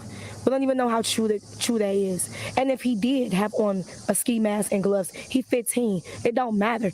These right now, nobody had no value for life.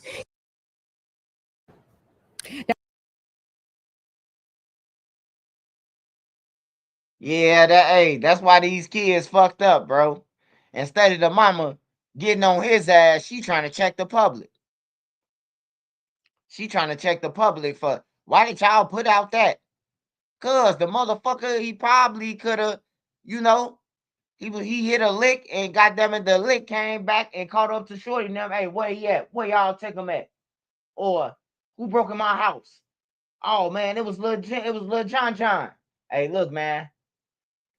I'm gonna fuck you up. Hey, look, drop him off over here at this time. And you don't know nothing. On everything. The back door of his homie. He don't even know it. Yeah, you outside with a ski mask on, with gloves on. It's one thing to have on a ski mask. It's summertime. But okay, if he had on a ski mask, but what the fuck is the gloves for? I mean, was he trying to catch a football? Was he was he playing baseball practice? Like, what the fuck you got on gloves for? It's one thing to have on a mask. But why you have on baseball gloves and you ain't got on and you ain't going to a baseball game? We know what baseball gloves is, man. And then if he had on latex, we know what he was up to. He had the pipe in his hand. Either the latex glove or the baseball gloves. It's for the shooters. They finna go and kill something. You know, at first, my era, people wear them to fight. People wear them to fight so they won't dress their knuckles and shit. But they took away to you see a nigga with some gloves on, man. You might as well just get away. Don't even. Hey, bro, what you got on the gloves for? He about to kill somebody. He about to shoot somebody.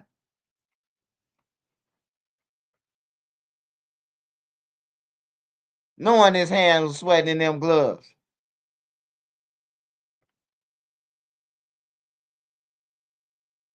Now, as far as the significance of that cemetery, the aunt says that he went to school nearby that cemetery.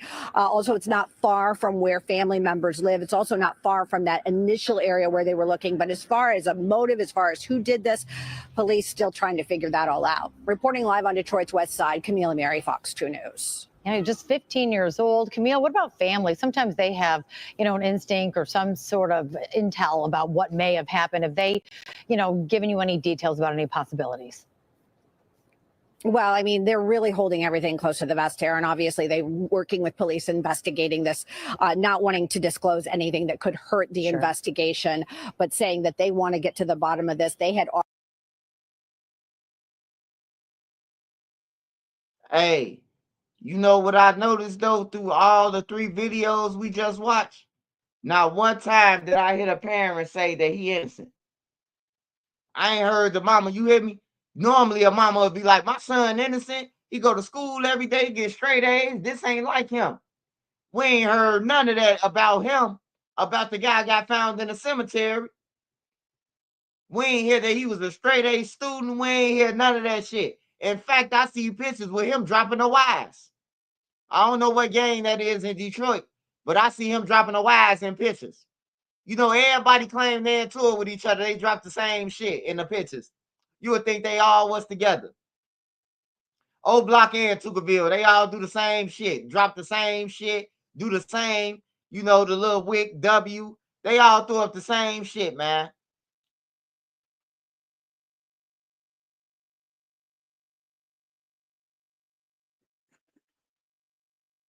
Oh, yeah, I know they ain't innocent. Hey, if you ask me, they need to start charging these little motherfuckers as adults. Once you pick up a pipe, you an adult. You ain't no kid no more. Oh, that thing, bro. You ain't no kid no more once you pick up that pipe, bro. Once you start shooting people and shit, you ain't no kid no more, bro. If you feel that they some kids, you need to grab them and take them to another state then immediately, because to the outside world, a nigga is gonna fold him up. Oh, look. What shorty like doing his hobbies? Oh, he like going to the zoo and nigga gonna find out what you like fast. What type of snacks he eat at the store? What he get at the store? Oh, he buy zebra cakes every day. And that's how they gonna catch your little ass. He gotta go and get this 7-Up and this zebra cake. Niggas got their hands glued together. He gotta come and get this Swisher and this Sprite in the morning. You hear me? I'm telling you, bro. I done been around niggas, bro, who like that. Like, they like that. They like my little cousin them like that, bro. Like, no bullshit. My little cousin them, they straight. They know what they into it. Hey, we finna go and catch this nigga. Why is he going to get some switches in the 7-Up? You hear me? They wake up for that shit. We finna go and not rock his world. He done shot at us 50 times last night on everything, bro. I just ain't got the time, bro. I ain't got the time to be chasing no niggas, bro. Like, I ain't got the time to be running. I ain't the dodging and hide. I ain't got time for that shit, bro. Like, if you hate me, you ain't gonna hate me always, because when one of your family members die or it get robbed or raped or whatever, Trenches News gonna be the one who help you look for the motherfucker. So don't hate me. Hey, you might hate me for the duck trial, but your daughter come up missing. I guarantee you, I'm gonna help you find them more than the police will. Like, for real. So you might hate me, but then you might need me. So don't hate me too much or for too long. Especially if you in my city and around where we know, like, motherfucker had to go through this way or something like this. Like, I be on that type of shit.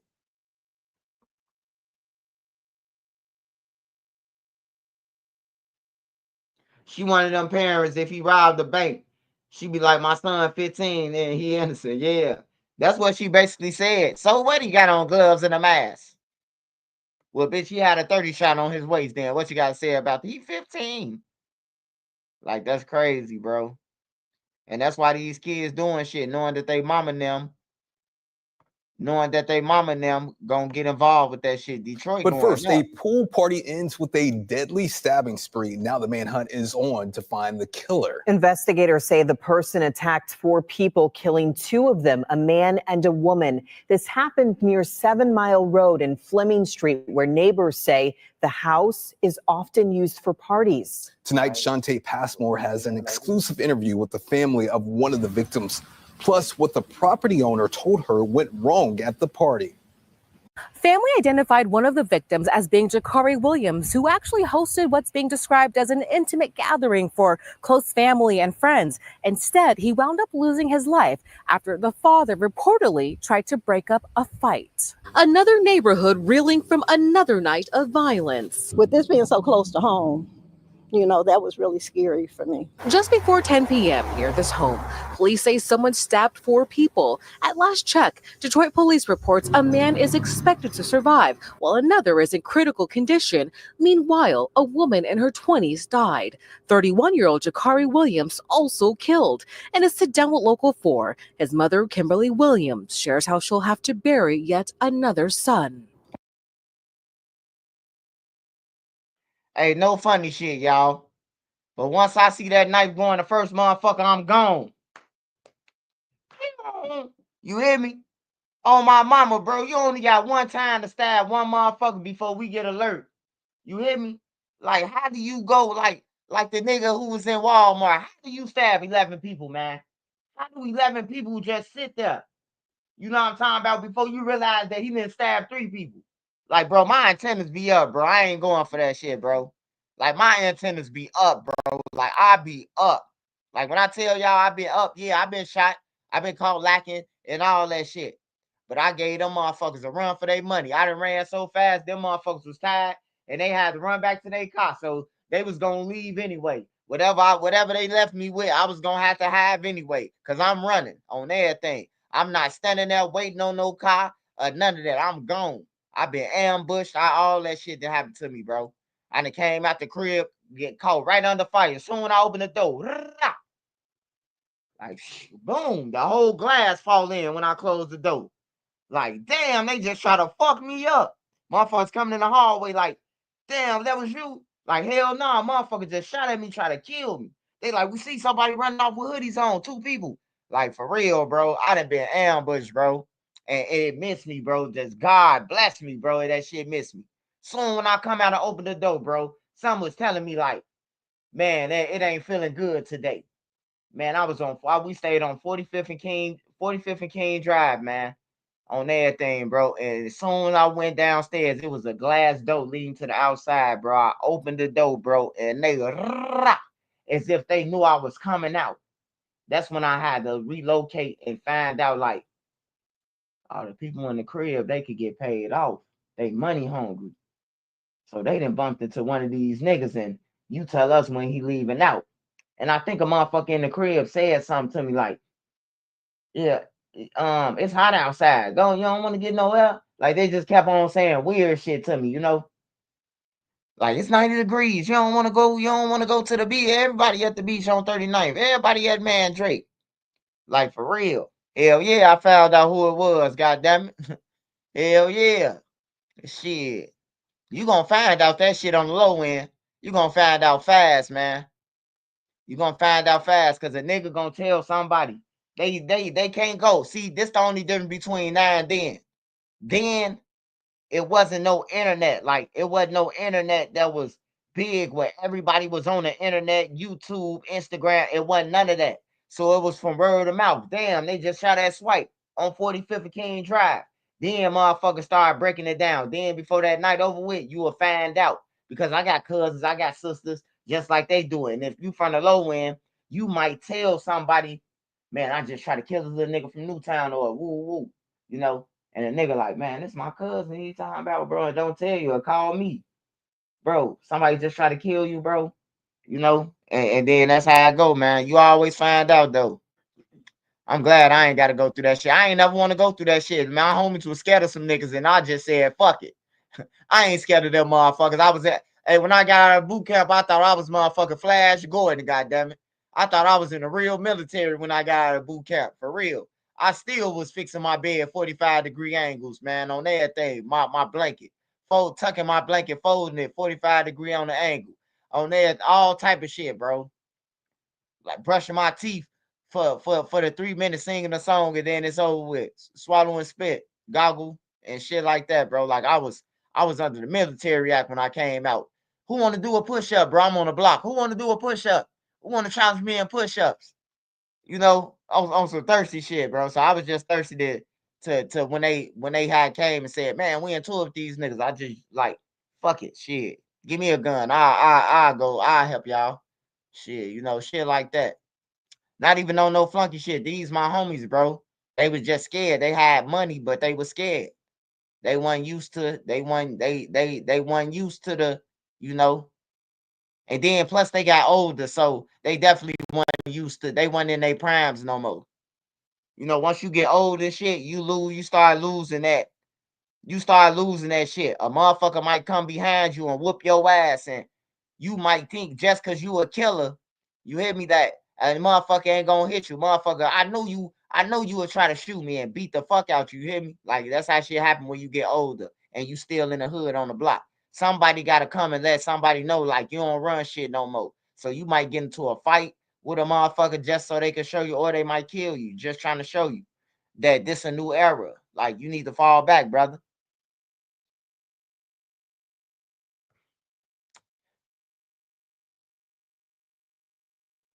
He was kind.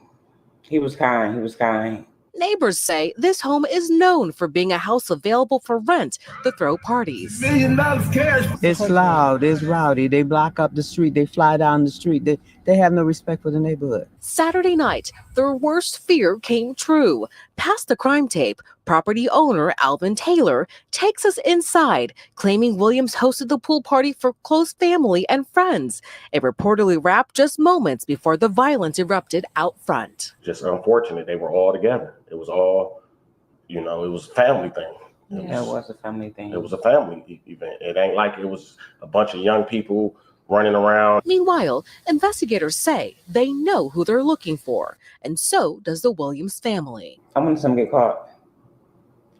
And we're told the alleged stabber is no stranger to the Williams family. As for the home, it has cameras set up all around it. The homeowner is telling us they've handed all of that footage over to investigators for this case. If you know anything, you're asked to call Detroit Police. On the city's east side, I'm Shantae Pass. Thank you, Shantae, but I'll take over from here. Hey, look, there's one thing I love about the projects, bro, in Chicago. If a motherfucker came in a party and stabbed 4 motherfuckers, he still ain't getting away. Somebody gonna knock him out. Somebody gonna tackle him. Like, it just hit different with the projects. I ain't gonna lie, bro. The projects hit different. I done seen niggas come to the middle of the block and shoot a motherfucker and thought they was finna get away, and then a nigga just step out the shadow. Boom, boom, boom, boom. Shoot him down. You hear me? You thought you was about, yeah, you hit up a motherfucker, but look, you dead now. You hear me? Like, for real, bro. Like, I don't understand how motherfucker, he just stabbed 11 people up, bro. However many people. I think he killed like 4 of them, though. Yeah, leg sweep or something. Nigga ain't watch Mortal Kombat. Like, you ain't just finna get away after you just stabbed 11 people, bro. Like, somebody gotta jump on his back. Somebody gotta, you know what I'm talking about, blitz him so hard that he throw the knife in the air. Yeah, the projects hit different, man. The project guys, man, they going at them. I guess they been stabbed before, so you know, if he stabbed them once, they be like, that ain't shit, bitch, and then, you know, and get to hitting them more. Let's see what's going on with this mass shooter guy. So let's talk more on what happened today in court regarding Ezekiel Kelly. ABC 24's Desmond Nugent reports why Kelly will never walk free again. For the first time, Ezekiel Kelly displayed emotion during his guilty plea. He will be serving 3 life sentences on top of 221 years in prison. You can't see yourself. You have lost yourself. What the fuck that judge just say? Hey, that motherfucker judge just made me not want to do nothing. I ain't doing shit. What? Motherfucker say 300. What? Hold on, I gotta rewind it. And then look, Look who right there to patrol you. Colonel Sanders. Motherfucker look like Uncle Ben on a rice box. He right, they look like they're in a slave town, man. Uncle Ben, look, come on now. Gotta take you back to lockup for Mass to come. Look like he a straight slave, the motherfucker who live in a house with the slaves and shit. It always a nigga, man, right there. They always say it, man. It always a nigga. Look at him. He just happened to be that nigga. Oh, Captain Crunch, man, the black version looking ass, boy. Hell no. That boy look like the Captain Crunch, man, with no head on.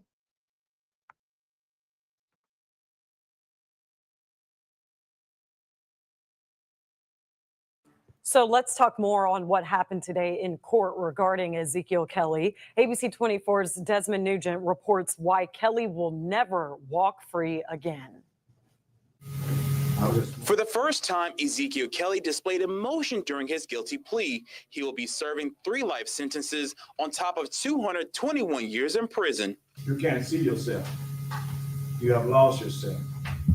Only way you can find yourself is through God. It was this message from Aubrey Miller, the brother-in-law of Richard Clark, one of the victims in the 2022 shooting spree across Memphis caused by Ezekiel Kelly. Reality set in for Kelly and tears began to fall. I acknowledge that there's nothing I can say to him. He did a big for a big family. But I believe that it's all about where do I go from here. That's the satanic move that you want to go out there to do something wrong. But talk to him. Talk to him. Talk to the Lord. Kelly pleaded guilty to all 28 counts. As part of his plea agreement, he received 3 life sentences with no parole, in addition to 221 years in prison. This is for the mass shooting he was involved in back in 2022, taking the lives of 3 people during a shooting spree while live on social media. As Kelly took the stand, he asked the victims' families and anyone he's hurt for forgiveness. I also do feel apologies, but I know this is not enough. It's not enough for the victim family. I hope one day in y'all life, y'all come to the point where y'all find in y'all heart, forgive. Shelby County District Attorney Steve Mulroy believes this plea deal represents justice. Mulroy says instead of the death penalty, the victims' families believe this plea agreement was the best step towards a resolution. It meets their desire to have this over with, to be able to move on with their lives. And we also know that Mr. Kelly will spend the rest of his life in prison. Kelly's attorney says although his client is going through a transformation within himself, he's challenging the juvenile system to provide resources for troubled youth. These kids go through some horrific things, and I'm not sitting here giving any excuses for Mr. Kelly, but we've got a broken system. Man, these kids ain't going through shit, man. These kids getting the latest Jordans, getting their hair done, ain't got to pay a phone bill, using all the cable, letting their friends in the house use the Wi-Fi, eat up all the food, and you talking about some broken jail system. Man, you better get your your wrong turn looking ass up out of here, nigga. On everything. He just killed 3 motherfuckers, man. On that gun ain't go off by itself. He ain't had no futuristic gun where he say shooting in the gun, say, okay, boom, boom. He squeezed the trigger, motherfucker. On everything, making excuses for these motherfuckers, man. It be people who don't live in our community that got something to say about it, man. Once again, Uncle Fester, he up here talking and he look like he done slept with his cousin. A broken jail system. Ain't shit broken about it. His ass deserved 500 years what he got, nigga.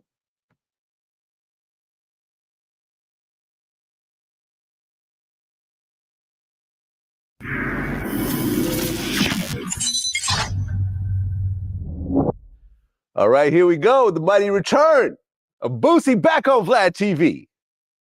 It's been a minute. Yeah, it's been a minute. Yeah. People thought we weren't rocking with each other anymore. Nah, man. You know, I was shooting movies. I mean, I was tired up. Exactly. We're all, everyone was busy. Yeah. But here we are again. We back. Lots to talk about, but the biggest thing right now was that you actually accepted a plea deal for your federal gun case. Yeah. Now, how long have you been like fighting this thing from the very, very beginning?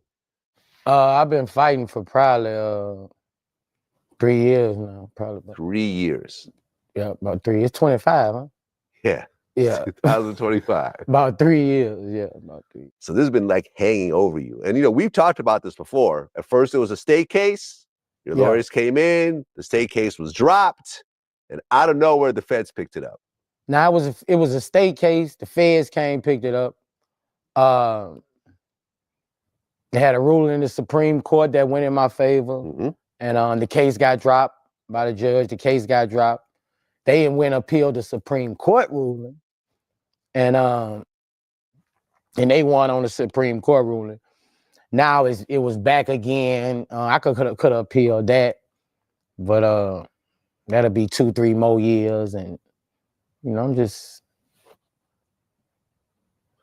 wasn't gonna go to trial with it. Yeah. I wasn't gonna go to trial with it from the dump actually, but I feel like this the right move for me. I trust in God, Vlad. I mean. Well, you tweeted out, just accepted a plea deal from the federal government on my gun case. I thought this case was over and I was going to get on with my life, but God don't make mistakes and I'm tired of fighting. Talk to my family and this is the right decision. To all my fans across the world, say a prayer for your boy. Go get that new album. Now, when this came out, everyone was kind of shocked because it looked like, between all the ups and downs, it looks like it was over. Remember, me and you were like celebrating the fact that it was over. I was celebrating, bro. And we were celebrating too early. I was celebrating. I got a call on the beach 3 weeks later with my family. Say they just indicted you again. Yeah. No ankle monitor this time, though. No, I did a year on the ankle monitor also, I ain't got the ankle monitor on now. That was all that was took off when the case got dropped. And they ain't put it back on, but I think I'm gonna come out pretty good, man. Everybody think it's over with for me, but Well, last July, when you got indicted again on the same charge, but then there was a new drug-related charge. They added a charge, say I was a drug addict. I think they were trying to use one of my interviews to justify that over something that you were talking about from like 10 years ago. They say I was a drug addict, man, and how are you even charged with that? That's a charge?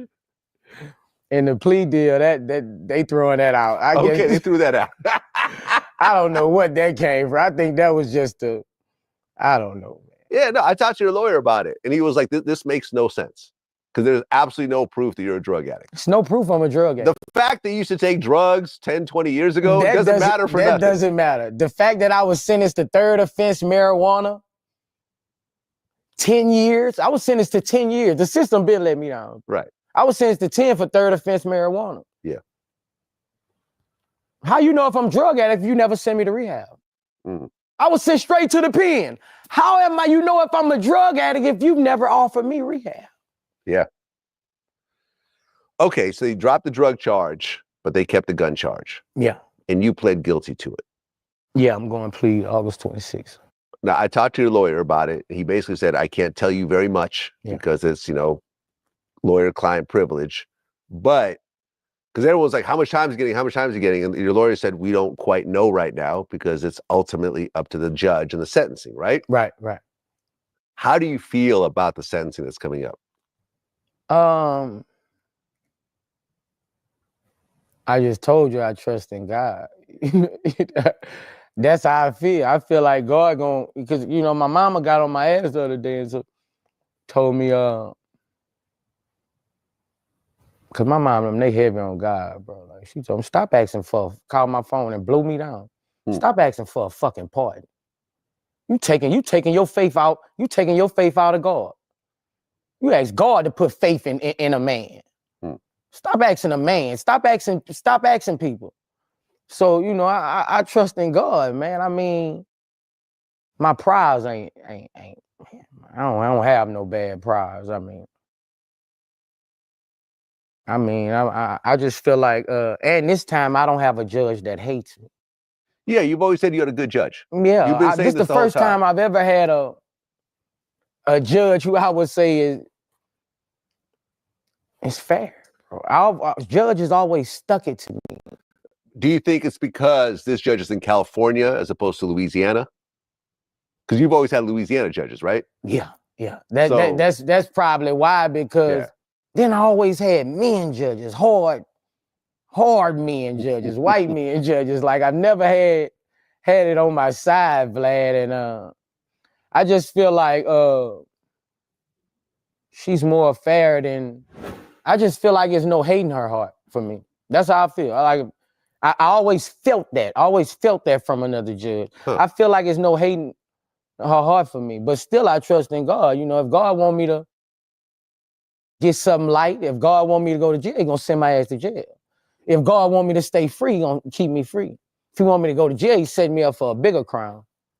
Everything gonna get capitalized off in this motherfucking life.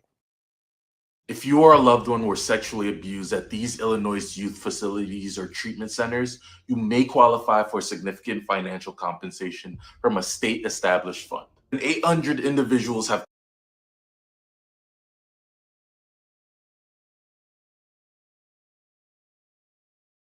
So let's talk more on what happened today in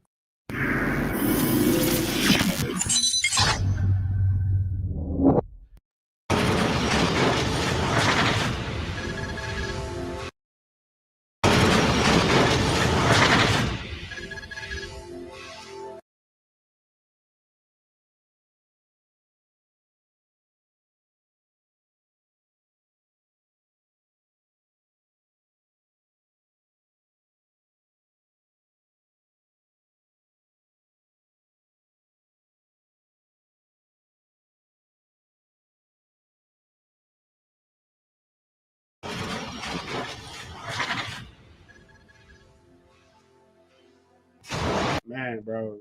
Speaking to cameras, bro, you know, I know you saw this big news from your area. I know you saw the Wu thing, and so you know. Oh man, going viral. In the paperwork I seen, you know, they were saying that they got cell phone towers hitting off cell phone towers. They were saying they got the license plate reader reading that he drove to Michigan. This what they saying, you know what I mean? Or they saying that the car that they caught him in. Then they saying that the ballistics match from the gun.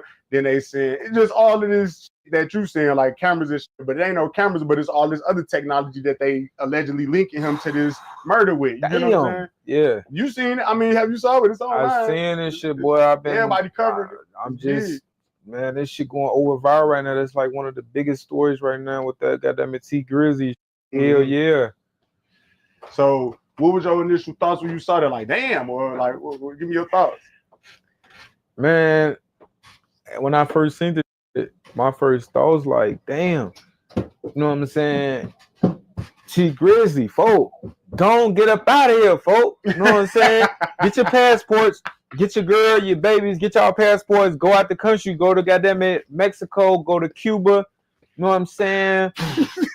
Go where Russell Simmons at, go to Bali, and take an extended vacation for some years. Don't even trip, shorty.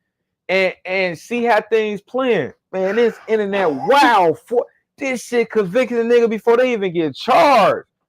Hey, I'm thinking T Grizzly, folk, go on, enjoy yourself, folk. And I'm checking out the robbery series for like, oh, the robbery series, they got food, no, he talking about bodies and that shit so crazy. Shout out T Grizzly, the robbery series go crazy, folk. Go on, pre-record, goddamn it, 100, goddamn it, songs, goddamn it, to the robbery series or another series, bro. Turn up, bro, because we need that. You going crazy with that series, boy. Hey, that like goddamn it, R. Kelly trapped in the closet, folks. Like you turn, folks. I ain't gonna lie. Like T Grizzly, folks, you doing your thing, and you gotta know how you ain't gotta be in the States. Fuck this America, bro. Go on, slide to another country, bro. We gotta know. As black men, if people gonna convict us before we even touch, you know what I'm saying, even get charged, that don't look good, bro. So jurors and shit, they can see this shit before it's like, bro, it ain't fair, bro.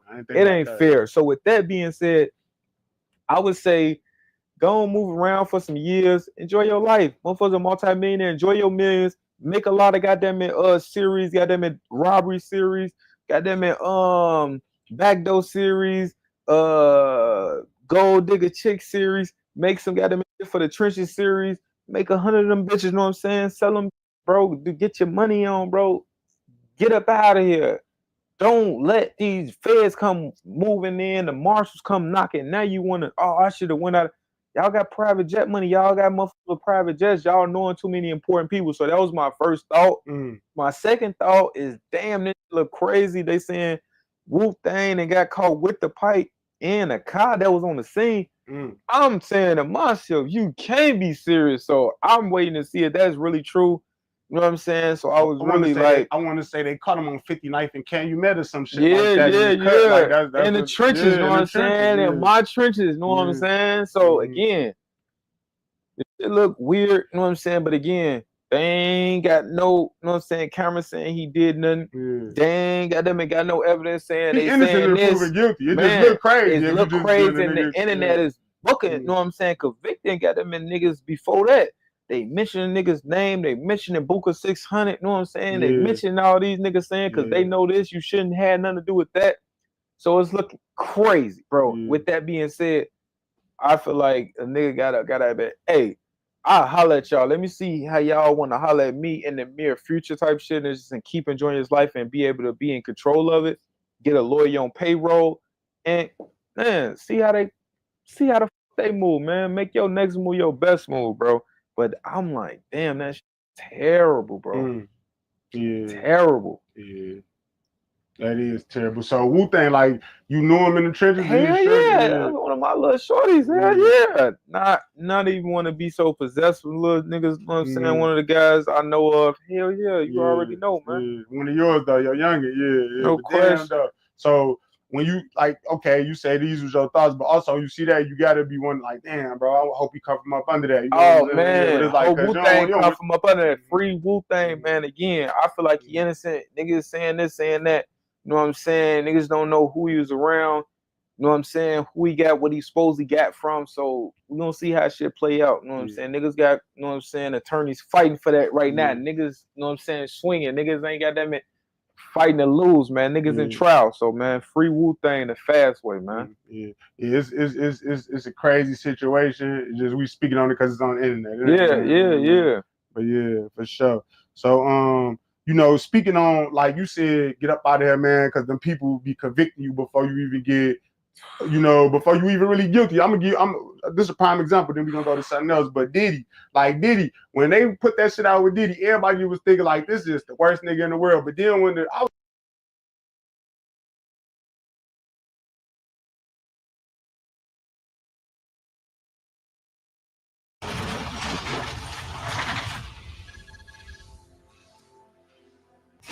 so now, this is what I wanted to really talk about with this type of thing. Now, Dirk, you know, this was the craziest that in the last, I would say this is the craziest in the last 20 years. You know what I mean? 50 years or something. Like Dirk, the big Jay-Z of the rap, got wrapped up. You know what I'm saying? Like, picked up, bro. It's crazy. It's crazy. You know what I'm Free saying? that boy Dirk. God damn. Say that boy, goddamn it, Jay-Z of Chicago. We ain't calling this Chirac no more. This Chicago. You heard it here first from Shark O'Lynn. You ain't never lied. That's how it is. He bigger like that, like a hole in Chicago, bro. Yes. With a federal federal RICO, and he facing, you know, I think the death penalty, if I'm not mistaken. You know what I'm saying? Or they might get that on the table, possibly. You know what I'm saying? But it's crazy, bro. But what made me it seemed like, you know, the reports came out that Dirk had booked all these flights when, you know what I mean? So I don't know if he was trying to leave. I don't know if he was trying to leave, but I feel like if he was, he wasn't wrong. That's my opinion. That's just this ain't Shark opinion. That's my opinion. You know what I'm saying? If he was, he ain't wrong, because it's like how you said it could be. First, give me your thoughts on that situation when you first heard it. Man, I was just like, God damn, Dirk, why the fuck did you not move smarter, knowing you fought so hard, gnawing, scratching to get in this rap shit? You know what I'm saying? Finally taking off in this shit, finally making multi-millions, hands over fists easily, finally getting booked 300, 500,000 per show, half a meal ticket. I think he probably was getting an M. Damn, they're getting $1 million certain shows. I just was very, you know what I'm saying, disappointed that, you know, he even was in the cards in the situation with these guys and really making certain moves when it comes to you know, getting jammed up, you know, even having his hand in it. I was disappointed in Dirk, bro. Just feel like, you know, when you get into certain levels and you work so hard, this man came from nothing and it was not easy. Tough shit, man. Tough. This shit ain't no walk in the park.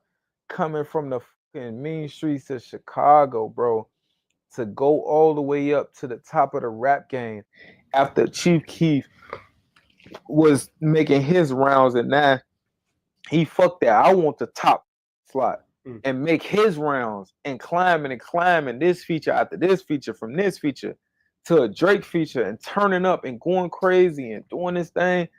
Man, I was just disappointed. The city was just disappointed, and it's just like, damn, Dirk, we wish you'd have did more.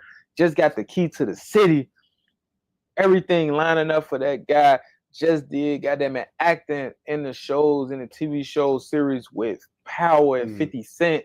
Things looking amazing. So we were just disappointed, in my opinion, a lot of people from the city. And on top of that, we just like, damn, bro, you know, we wish for the next guys coming forward.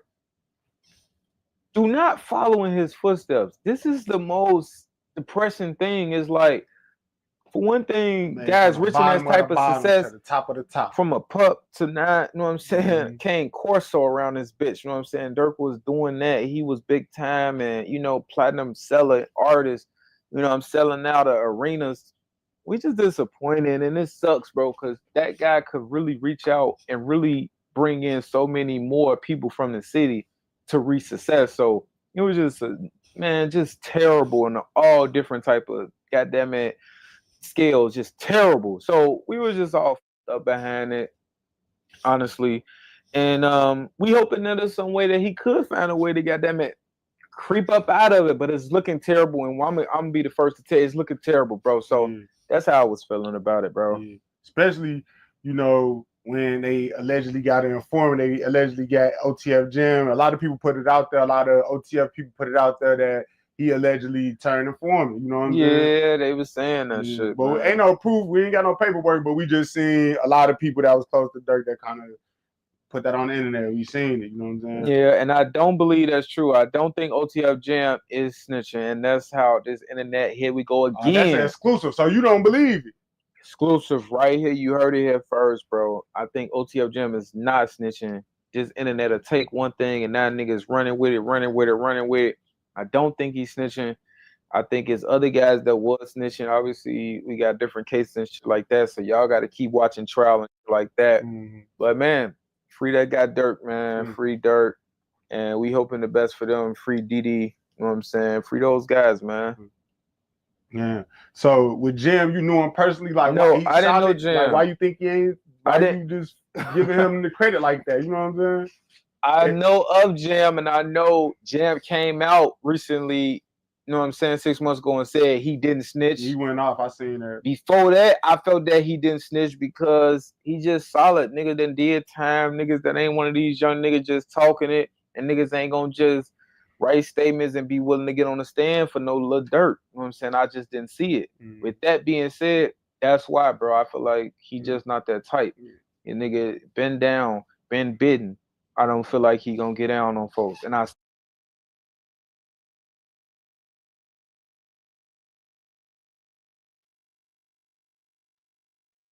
Yeah.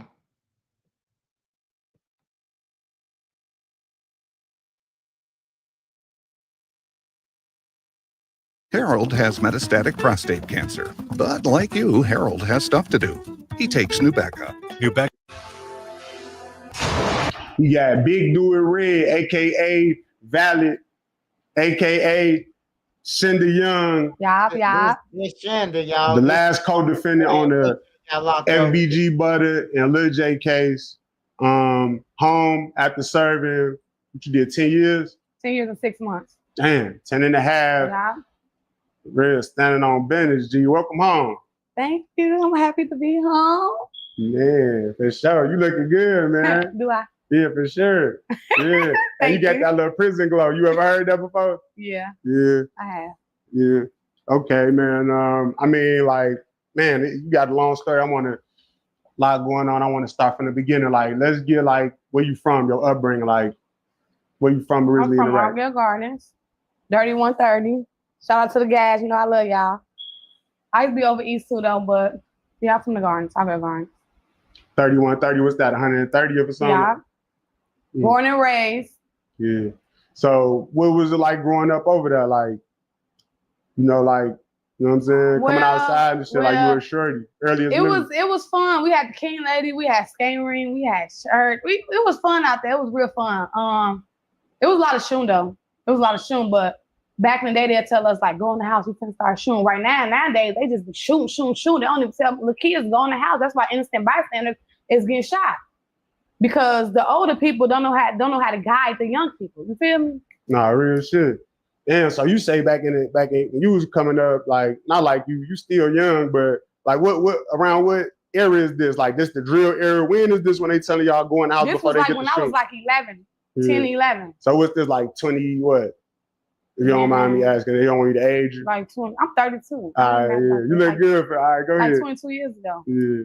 Like 22 years ago, okay. All right, so this is before the drill era then. Yeah. So you felt like, you know, back then there was a little more honor amongst. Yeah, it was more structure, I could say. With the older generation, it was more structure. Right. They respected people more than the new generation now. So, you know, you were a kid growing up in that environment, like you said, it was a lot of shooting, there was a lot of violence. Like, what was like your earliest memory? Like the earliest memory you have coming outside, like. My earliest memory is we live right across the street from the police station. So, to be honest, I can't really think about my earliest memory, but I know we lived next to the police station, so it was so much traffic right there, coming. People arguing, people fighting, it was just a lot of traffic right there by my house.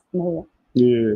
So what was it like, the family dynamic, like you had like siblings and stuff like that? I had siblings. My brother in jail right now doing 20 years. He got out of jail 2027, waiting on him. I got another sister. I got two little sisters. So it was 4 of y'all? Yeah, it was 4 of us. What about like mom and dad? Like it was two households?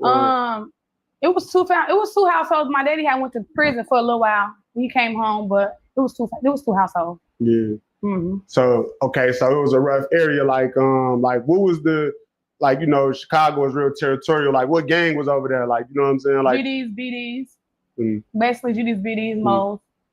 But basically only GDs and BDs in the hood.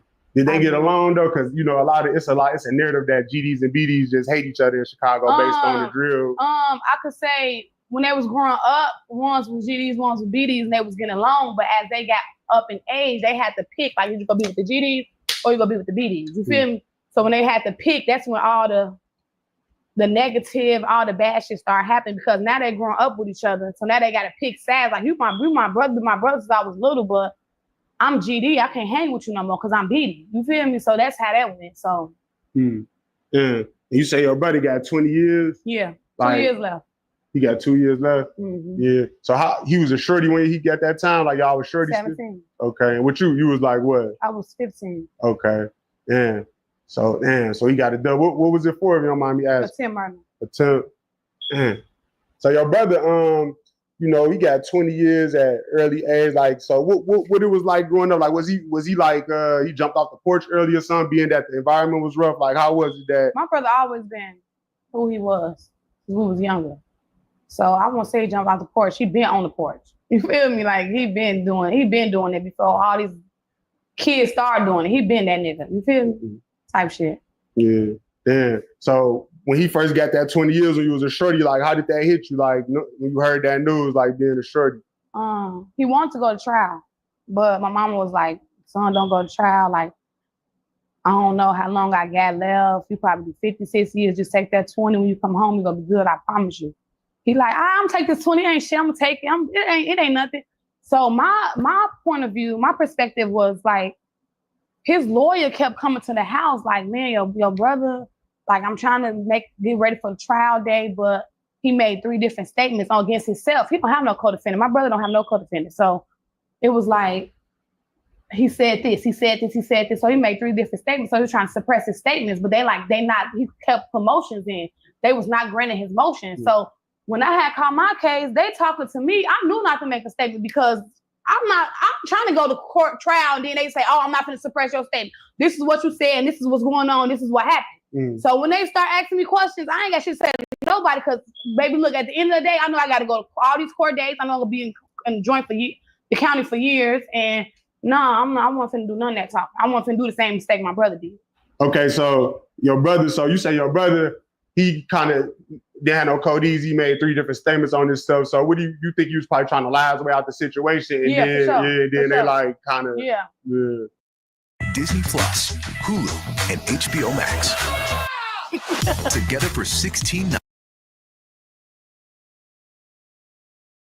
I ain't gonna lie, man. We gotta wait till DJU get her, man. We gotta wait till DJU get her, man. Bobby Boucher, man, ain't working for me. Yeah, Lil J having the time in his life right now. Lil J partying right now. He busting off the mids right now. Getting that man bottom.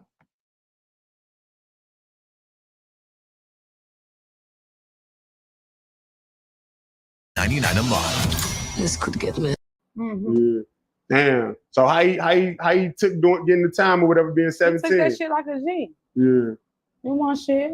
He good. He straight. You straight. 2 years left. You on the way home. Yeah. So okay, let's get to you. Okay, so you 15 when you caught that case. Like, what was school like for you? Like, growing up through there. School, baby. Look, I did school every day. How early you started doing that? I was going 71st to Jeffrey. My mom used to go to work. All the gas, we go right in my house. It was like 20 of us kicking. Yeah, I always wanted to finish school and stuff though, but it was like the streets was boring in school. So you like jumped off the porch early, like was you thugging, like how you was coming? I was I said I was 14 years old. I was be on the block with the gas, with their pipes, with all that weed. I was just thugging. I was doing my 1-2 shit, young as hell. Young as hell, I was young as hell doing that shit. So what attracted you to, like, what was it just like this was going on, or was it just like you just was a badass kid, wanted to be in the mix? Attracted to me was like, I say the niggas. Like I always say the niggas. They had guns, weed, smoke whenever you want, baby, something to eat, gas, they buy me shoes, clothes, milk. They just was handling me. I'm like, these my brothers, you feel me? I'm with them. I don't like to be with bitches like that. So I be with the gas, I be with the niggas. Yeah, for sure. Yeah. Okay. So what about like seeing crazy shit? You said it was shootings. You said there was shootings and things like that going on that you witnessed.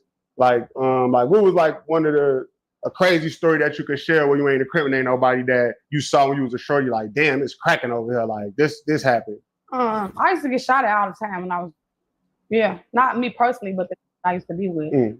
So we used to be like on the corner just kicking in and shit, and a car come, they just start shooting. So we running shit.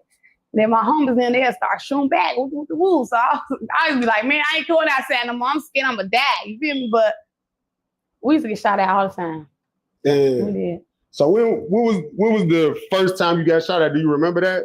I was like 16. And I was on 71st and Jeffrey. You were just standing outside, motherfucker came through blowing that bitch down. Damn. Hit the alley, came back, shot that bitch up again. Damn. But they ain't get nobody. They was playing crazy though. They ain't get nobody. So ain't nobody get hit? Nah. Yeah.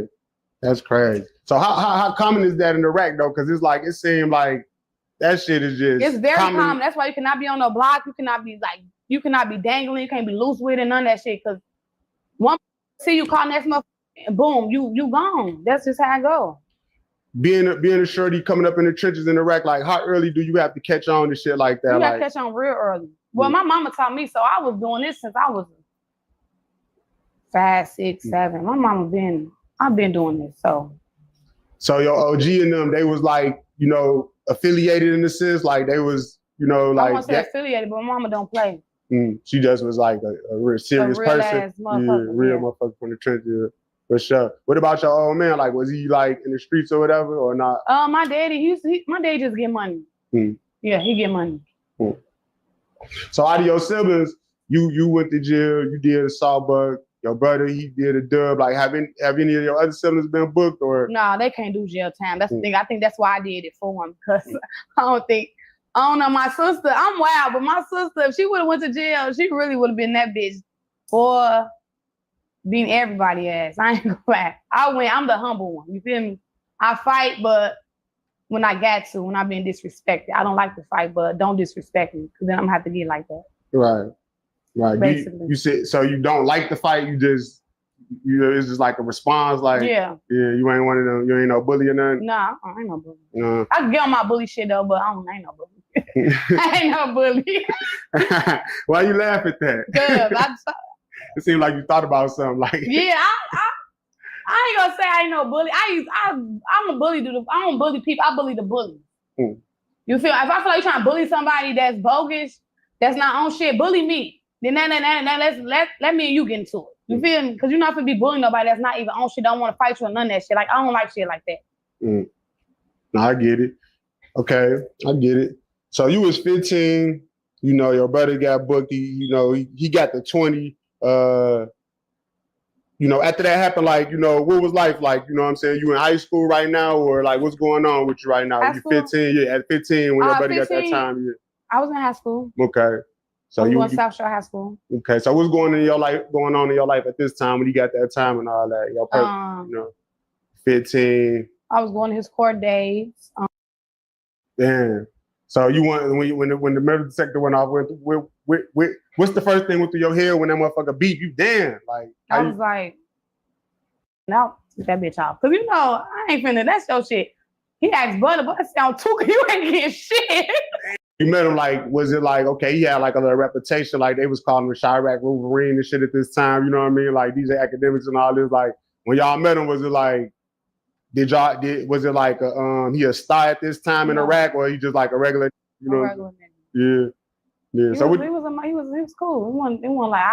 like, oh, like that. Oh, he wasn't big headed and shit? No, he wasn't big headed. He was laid back. What y'all want to drink? What y'all want to smoke? Y'all want to feel good? He wasn't big headed, none of that shit. Yeah, for sure. So when you met him, did you meet Buddy that day too? Yeah. Yeah. So y'all. No, I met Buddy after that. So when did you meet Buddy? The same day that shit happened. Oh, so you only met Buddy the day that y'all. Damn. 2 days before that. Yeah. Okay. So now I want to ask you this: like, how long did you know Lil J before you ended up catching that case? Hold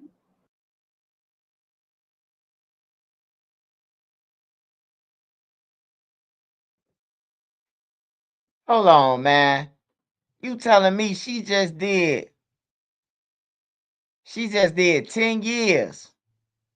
And the first time meeting Butter, man, hell no. Hell no.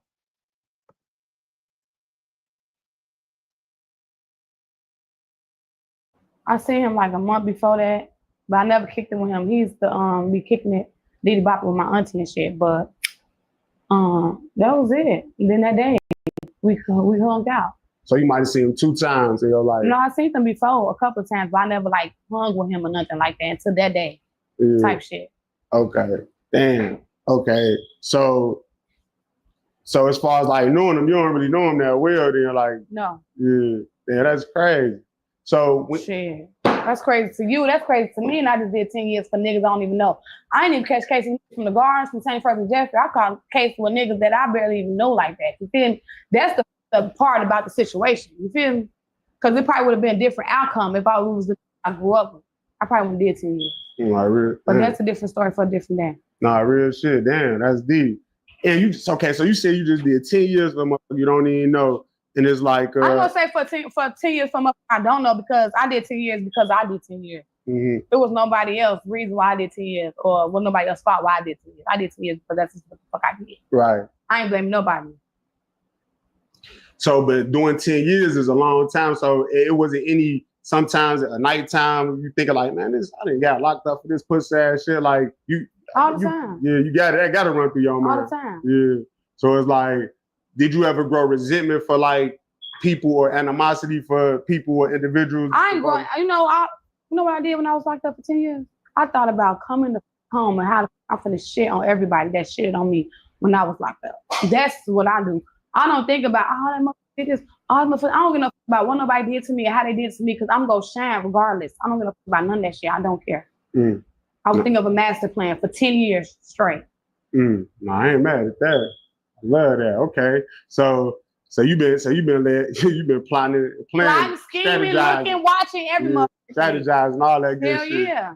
I ain't mad at that. Okay, so what are we gonna get to your plans and stuff? I wanna get through the whole day of everything, what happened with that day. Now, okay, we saw what Butter said. Butter said that day, you know, it was a controversy going on with Queen D, your aunt, and Yella, her ex. For sure. Shout out Yellow. I fuck with Yellow. Yeah, shout out Yella and Lil J with a chain and you know a butter, whatever. Yeah, it was like for a sure. chain involved or whatever. Now you was there that day. That was there. Oh Lord. That was the day that y'all caught that case. That's accurate. Okay, so Butter was valid with that.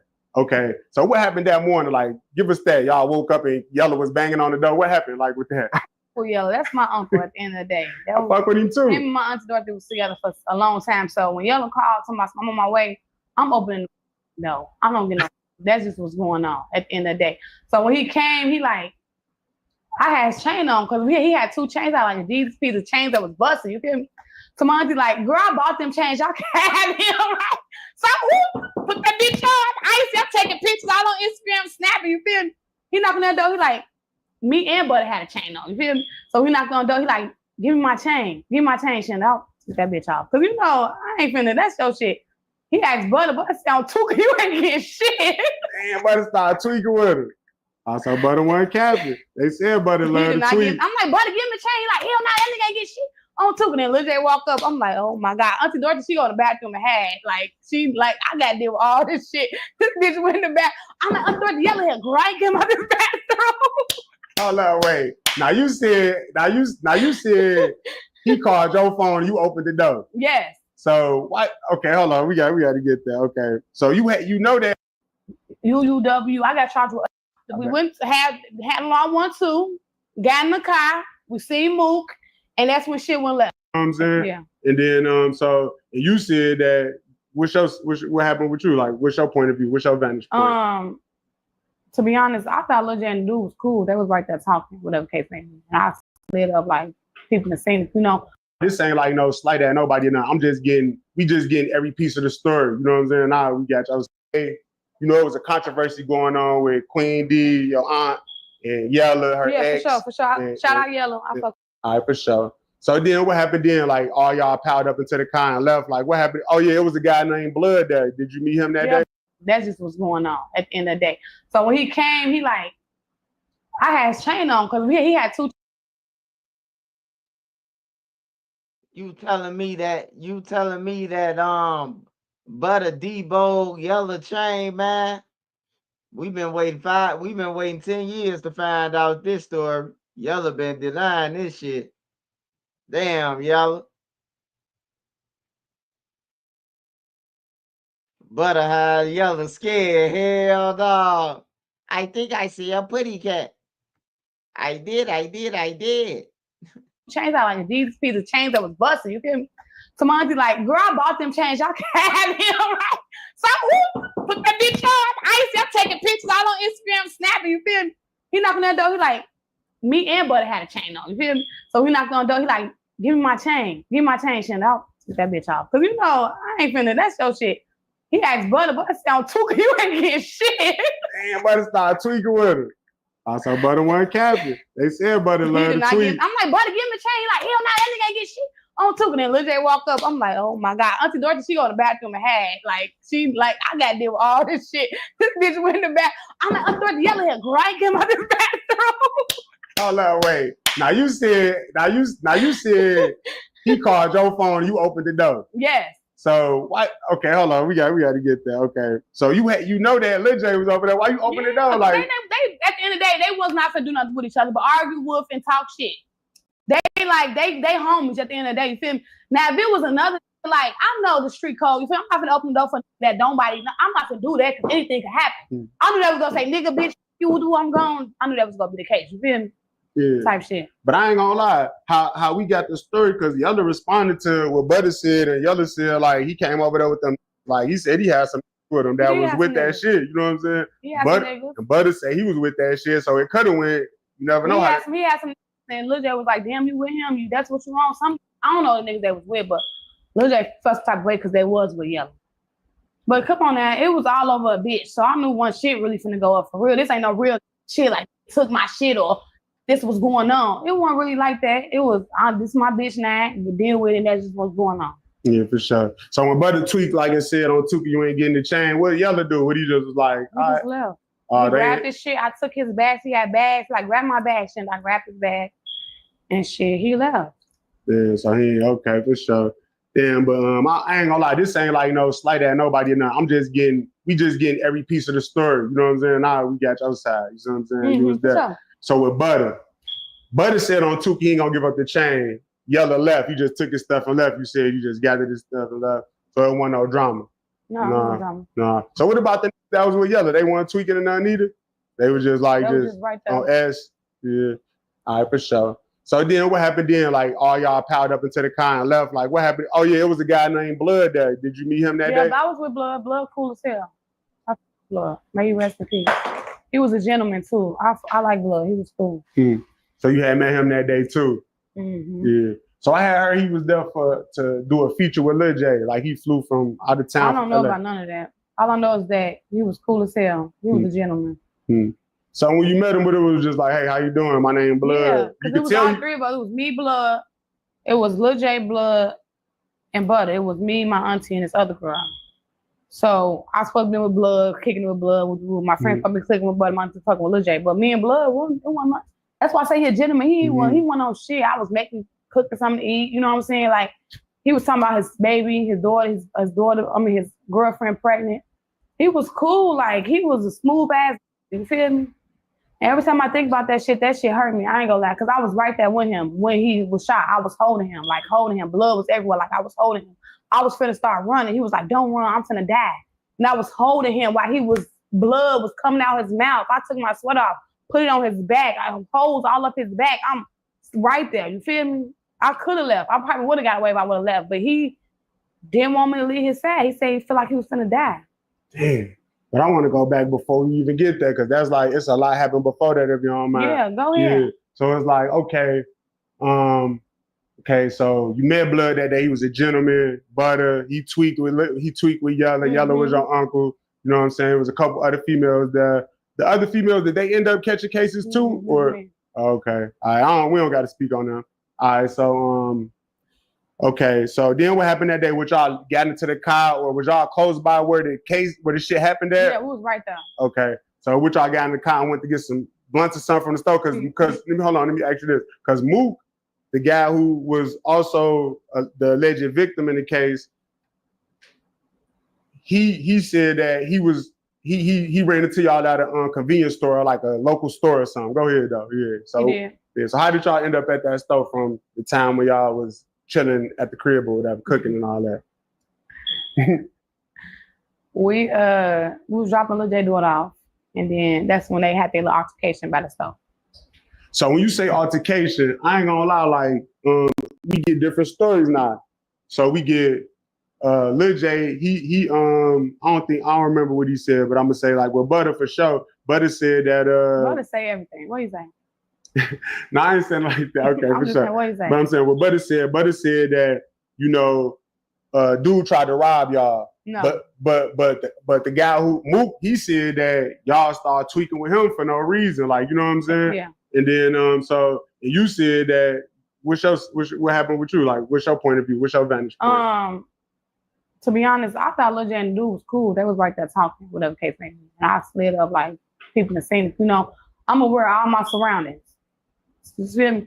So when Lil J was talking to the dude, I'm right there looking like, seeing what's going on. Lil J like, man, get in the car. I'm fucking you get in the car. You feel me? But I still raise my window down watching. Because I don't like to be around. So I'll be aware of my surroundings. You feel me?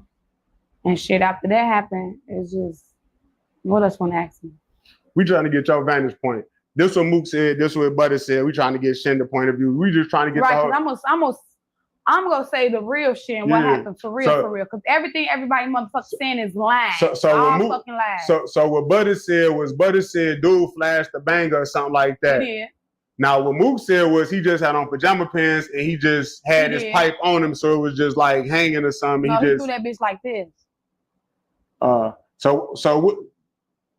Like what they was arguing or something? Like what made him just... we got in the car. We got in the car. We dropped his daughter off. He like, "I drop my daughter off." We already had dropped the. Can't nobody go to jail for this. Everybody went to jail. It don't Everybody, matter. I don't talk too much. That's what I'm saying. Like I don't do all that shit. I see what you said. But I mean, I don't know. But G, what I'm saying I feel like you got a big fan base that you don't even know about that want to hear with your side of the story. That's what I love because I don't talk too much. I just you know what I'm saying. That's true. I'm not finna say it. That's true. No, I'm not. I'm the female. I should be saying this what happened. Do. All the niggas saying what happened. I'm saying like, baby, look, I ain't finna say all this. This is what I'm gonna say, and this is what's going on. Now this is what happened. Okay. We dropped. We went had a long 1-2. Got in the car. We seen Mook, and that's when shit went left. You feel me? That's what happened. Blood and Mook shot at each other. Boom, boom, boom, boom, boom, boom. Like I said, Blood was a gentleman. So I'm not finna leave him out there like that. I'm not finna leave the car. We're not finna pull off and leave him. No, where the fuck is he at? Why he ain't come back to the car yet? You feel me? Look at like, man, I'm like, man, give me the banger. I'm finna go in the alley and see what's the fuck going on because I'm not finna leave him like that. Even though I did just meet him for one day, but I don't get no, he ain't try to fuck me. He ain't try to touch me. He man my daughter. I love my daughter, my baby. He was still a gangsta ass, but he was a gentleman. So I'm not finna leave him stinking like that in the alley. So I went in the alley by myself without the banger. You feel me? So that's what happened. Right. So what? So with Lil J and Butter, like, why you think they ain't get out the car? That was their homie allegedly. I don't know why the thing. It's a lot of shit they should have did, they shouldn't did, and did that once supposed to do. But I get out the car myself. So, and like you say, it was just based on you just had a hard phone because like, man, that's a gentleman. He got a daughter. Like I gotta be at work at like 9 or 10 o'clock. I don't know what time this shit happened. So I'm trying to hurry up and go to work because I'm finna be late for work. Oh, so you working this shit at the time? It ain't like you just like no. Yeah, I'm working. I have a whole job at Taco Bell up north. I'm trying to get to work. I was telling my aunt like, "Gee, I spend like with you, but baby, you gotta drop me off in the morning time because I cannot miss my job." You feel me? So I'm like, hell yeah, get out the car. Fuck that shit. I'm trying to go to work. What's going on? Let's go back. Boom, hop in the car, drop me off at work. You feel me? Then I still gotta go home and get dressed. So when that shit happened, we heard the gunshots. I'm like, gee, what the fuck he at? He still ain't came back. I'm finna go see. Look at night. No, him. I'm like, I'm finna go see. Boy, I bopped out that bitch. They both laying on the floor. You feel me? So whatever happened after that. But all I know is I hold Blood and I want to make sure he was good. And I want to leave him, but I didn't leave him. You feel me? Damn. And that's how I got charged with attempt murder. But I did not attempt murder. I attempt discharge with a firearm. That's the difference. Attempt murder is above the waist. And the bottom, below the waist, aggravated discharge when you're below the waist. But I attempt discharge of a firearm. I attempted to shoot and the gun did not go off. I did want to go to trial, you feel me? But I'm not going to go to trial, G, because I have several people making statements against me. I have Mook saying an unidentified female tried to shoot me. He didn't put me on no lineup. He just had to say what he had to say to get the phone. You feel me? And I ain't mad at him for saying that. You know what I'm saying? But no, Now Mook has said, you know, he didn't go to court. Everybody could have copped out for something slight, but everybody. That's a lie. That's a lie. He went to court? I don't know what he did, but I can't nobody cop out for shit. When I first seen the judge, I got charged with attempt murder. I didn't get charged with no UUW. I got charged with attempt murder. And then 7 days later, I got charged with first degree murder. I thought my motherfucking life was over. I ain't gonna lie. I did. So you in the alley, you see Blood pass or whatever. You say you wrapped him up and all that. He was a gentleman. You go with him. Now, from Mook's perspective, Mook say, you know, this on the internet, so I'm not putting words in his mouth. I'm not doing all this shit. I'm listening. Okay. So he said, basically, you know, dude cornered him in the alley. They have a face off. They get the toss. And first he said he tried to get through the cut, but the gangway was locked right there. He said he couldn't get through. So now they had a bang out right there. He said they in real close proximity, and he thought he was dead too. So he say he asked Blood like, why you shooting? Yeah, why you shooting? And then, you know, Blood told him, you know, they sent him, and then he said he gave him a couple more or whatever, and then whatever. That's what he said. So it's like, Was you in the alley when all that transpired? No, I told you I was in the car and I right. heard gunshots. Right, you said you can't. Yeah, Transpired. you did say that. Yeah, you did say that. So when he's saying that, do you think he capped with that? Like the motherfuckers, or it's like you ain't really trying to get into all that? Like how you coming with that? I don't know what the fuck he did. I know I did 10 years, so whatever they did, they just did what they did in the alley. Nobody know what they did in the alley but them. Mm.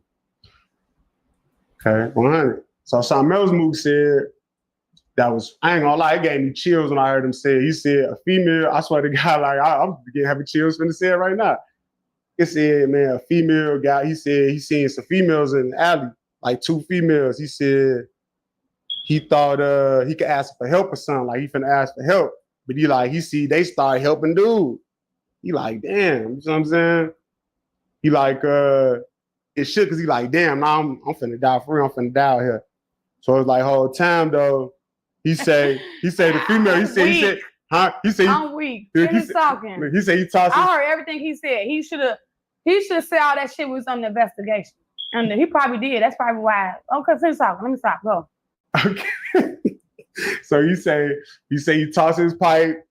One of the females got a bag full of pipes. He said it was an organized hit. He said it was an organized hit. That shit's a lie. Nobody had no bag them up. We had guns, but ain't nobody coming out with no motherfucking guns. Like, come on now, you was pushing it. Like, come on. Man, shit, slow down. He didn't say you, but I think he's talking about you. He basically insinuated you. He said you had a bag of guns. Look, G, he said you. Let me see.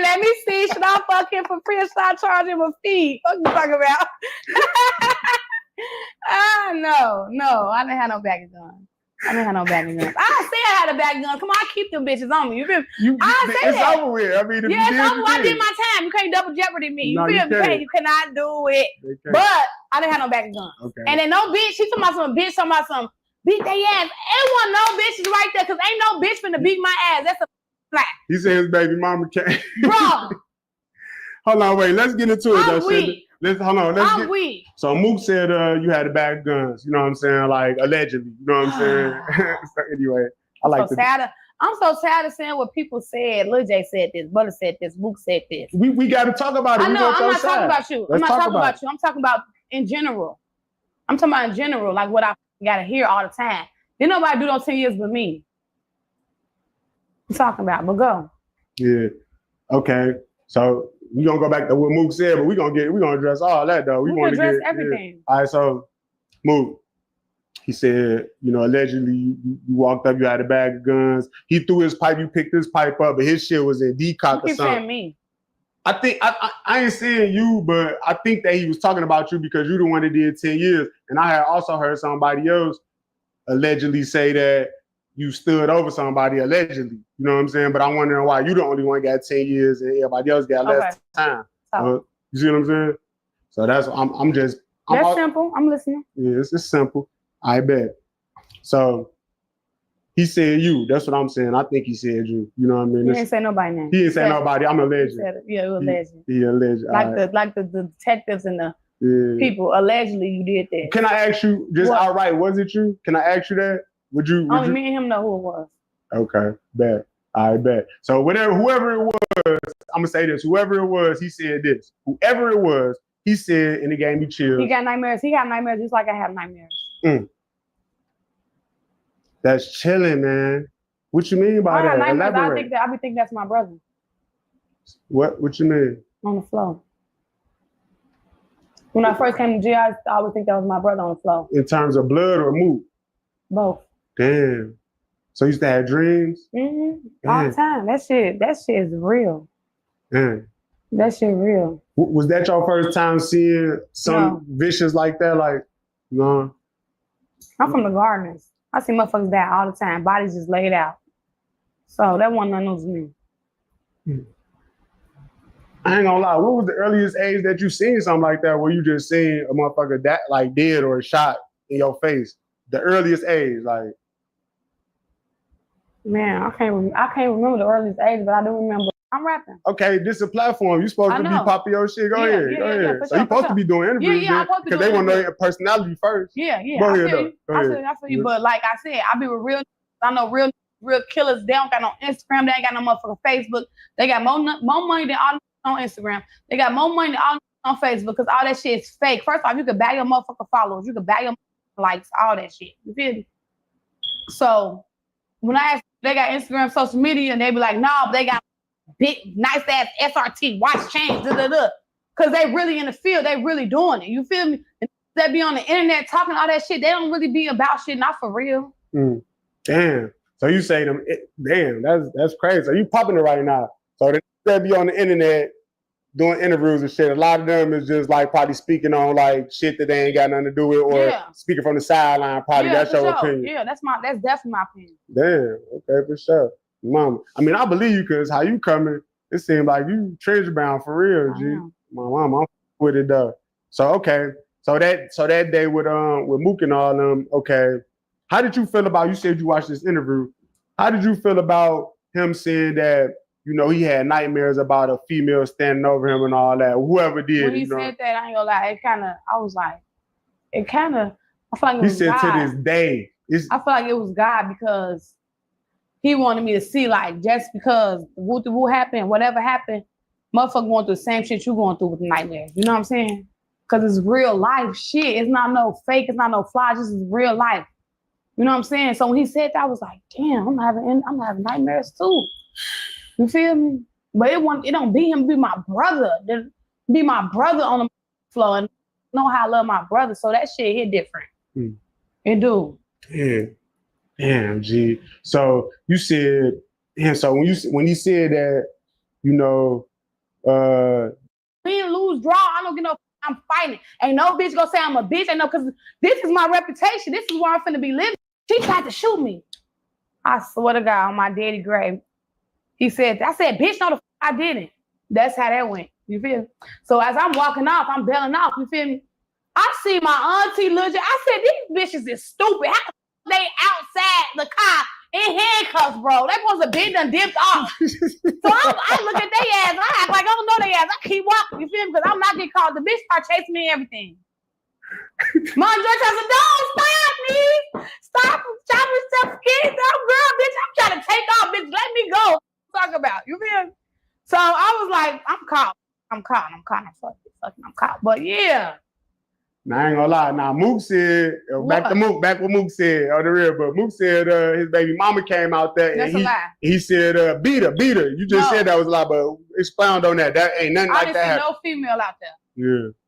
So he was capping with that in your perspective. Okay. So but as soon as the police came, you show point of view, yo. No, this is the killing part. We all getting booked, right? So we got to take our earrings off, our bracelets off, whatever. Like, so Buddy got like 4 chains on probably. I don't know how many chains he got on. He got on yellow chains still? Yeah, for sure. Yeah. So he take his chains off, right? So I'm in my head like, it's finna go the fuck down. So my auntie tell me, don't say shit. So I ain't say shit. I ain't gonna lie. My auntie probably said, tell everything. I probably would have told everything because I always listen to my auntie, but she said, don't say shit. Don't say nothing to nobody. I ain't say shit. Here you go, buddy. They just want to talk to us. We finna go home. We just want to talk. I'm in my head. I'm like, we not going home. I'm thinking about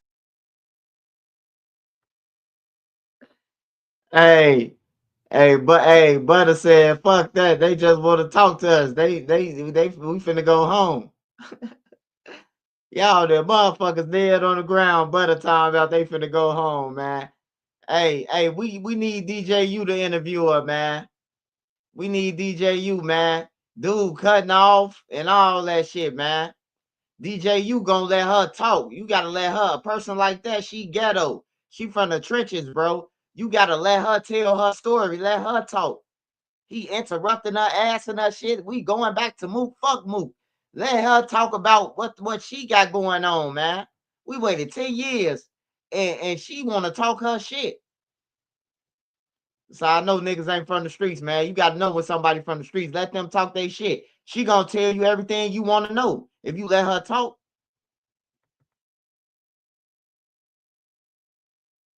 My brother on 20 years right now for a 10 murder, G. We not going home. We got guns. Laid out on the floor. We think we finna go home tomorrow. You know what I did? I went in that bitch and I went to sleep for 3 days. I woke up on Thursday. I said, what the why am I?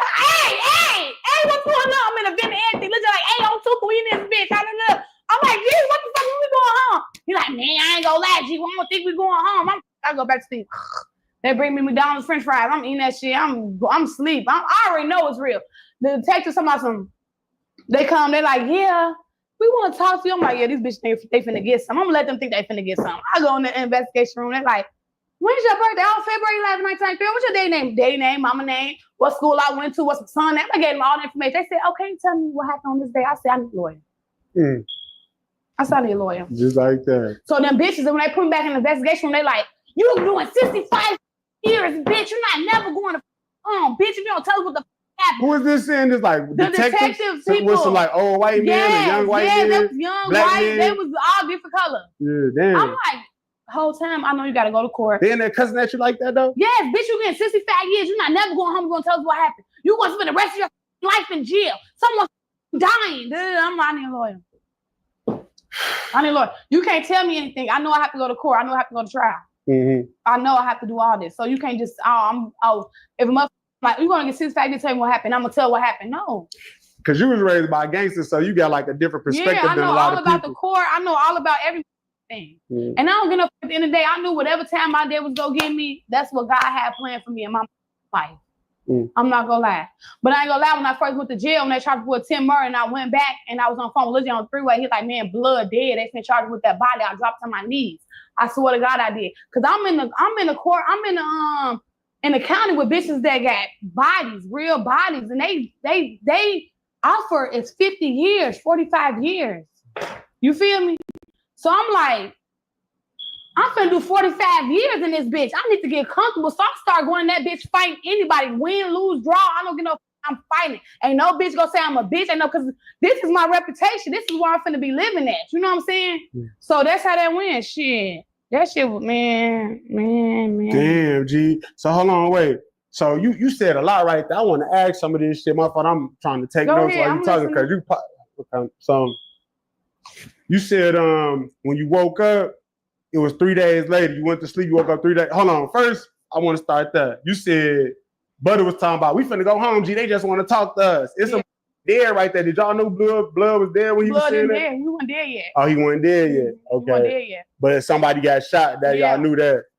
So when he was saying that, what you was just thinking like, how you thinking like, okay. I'm like, his ass a goofy. We is not. I'm like, but we is not going home. We going home. I'm like, okay.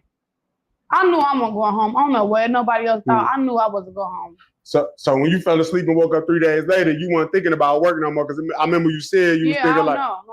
I was thinking about calling my mom. I need to make a phone call. You feel me? Period. I'm like, I need to make a phone call. My son, like, no, just let me get on the phone. Damn. And where your younger was at, he was with his dad? He was with his daddy, mama now. Damn. Man, that's heavy, G. You got a story. They're gonna latch on to your story. I'm telling you, like, this is deep. Okay, so when they initially booked you, you ain't know what they booked you for, because you said you had got a three-way from Lil J, and he like. No, I knew I was booked for Tim Murray, because I'm telling you. Oh, they booked you for? Oh, because he said he pointed you out right there at the scene. You said, But it was me, Lil J, and Butter. We all went to see our court together, the bonds court. We all went together without charge. So when I was in the bullpen, I'm like, what I'm charged with? They said you charged with a felony. All I kept thinking is my mama said, you ain't gonna be shit if you got a felony on your background. But that was 10 years ago. Right now, they got second chance programs, all type of shit. So if you a felon, you really get more opportunities than people that don't got a felony, to be honest. Because I got a lot of opportunities right now. I'm a felon. Yeah, and also you like really a drill legend that you don't even know it yet. Like, you gonna see though. They gonna see your story. They're gonna be like, oh, she's simple. I'm simple. You feel me? I don't be trying to chase clout or none of that shit.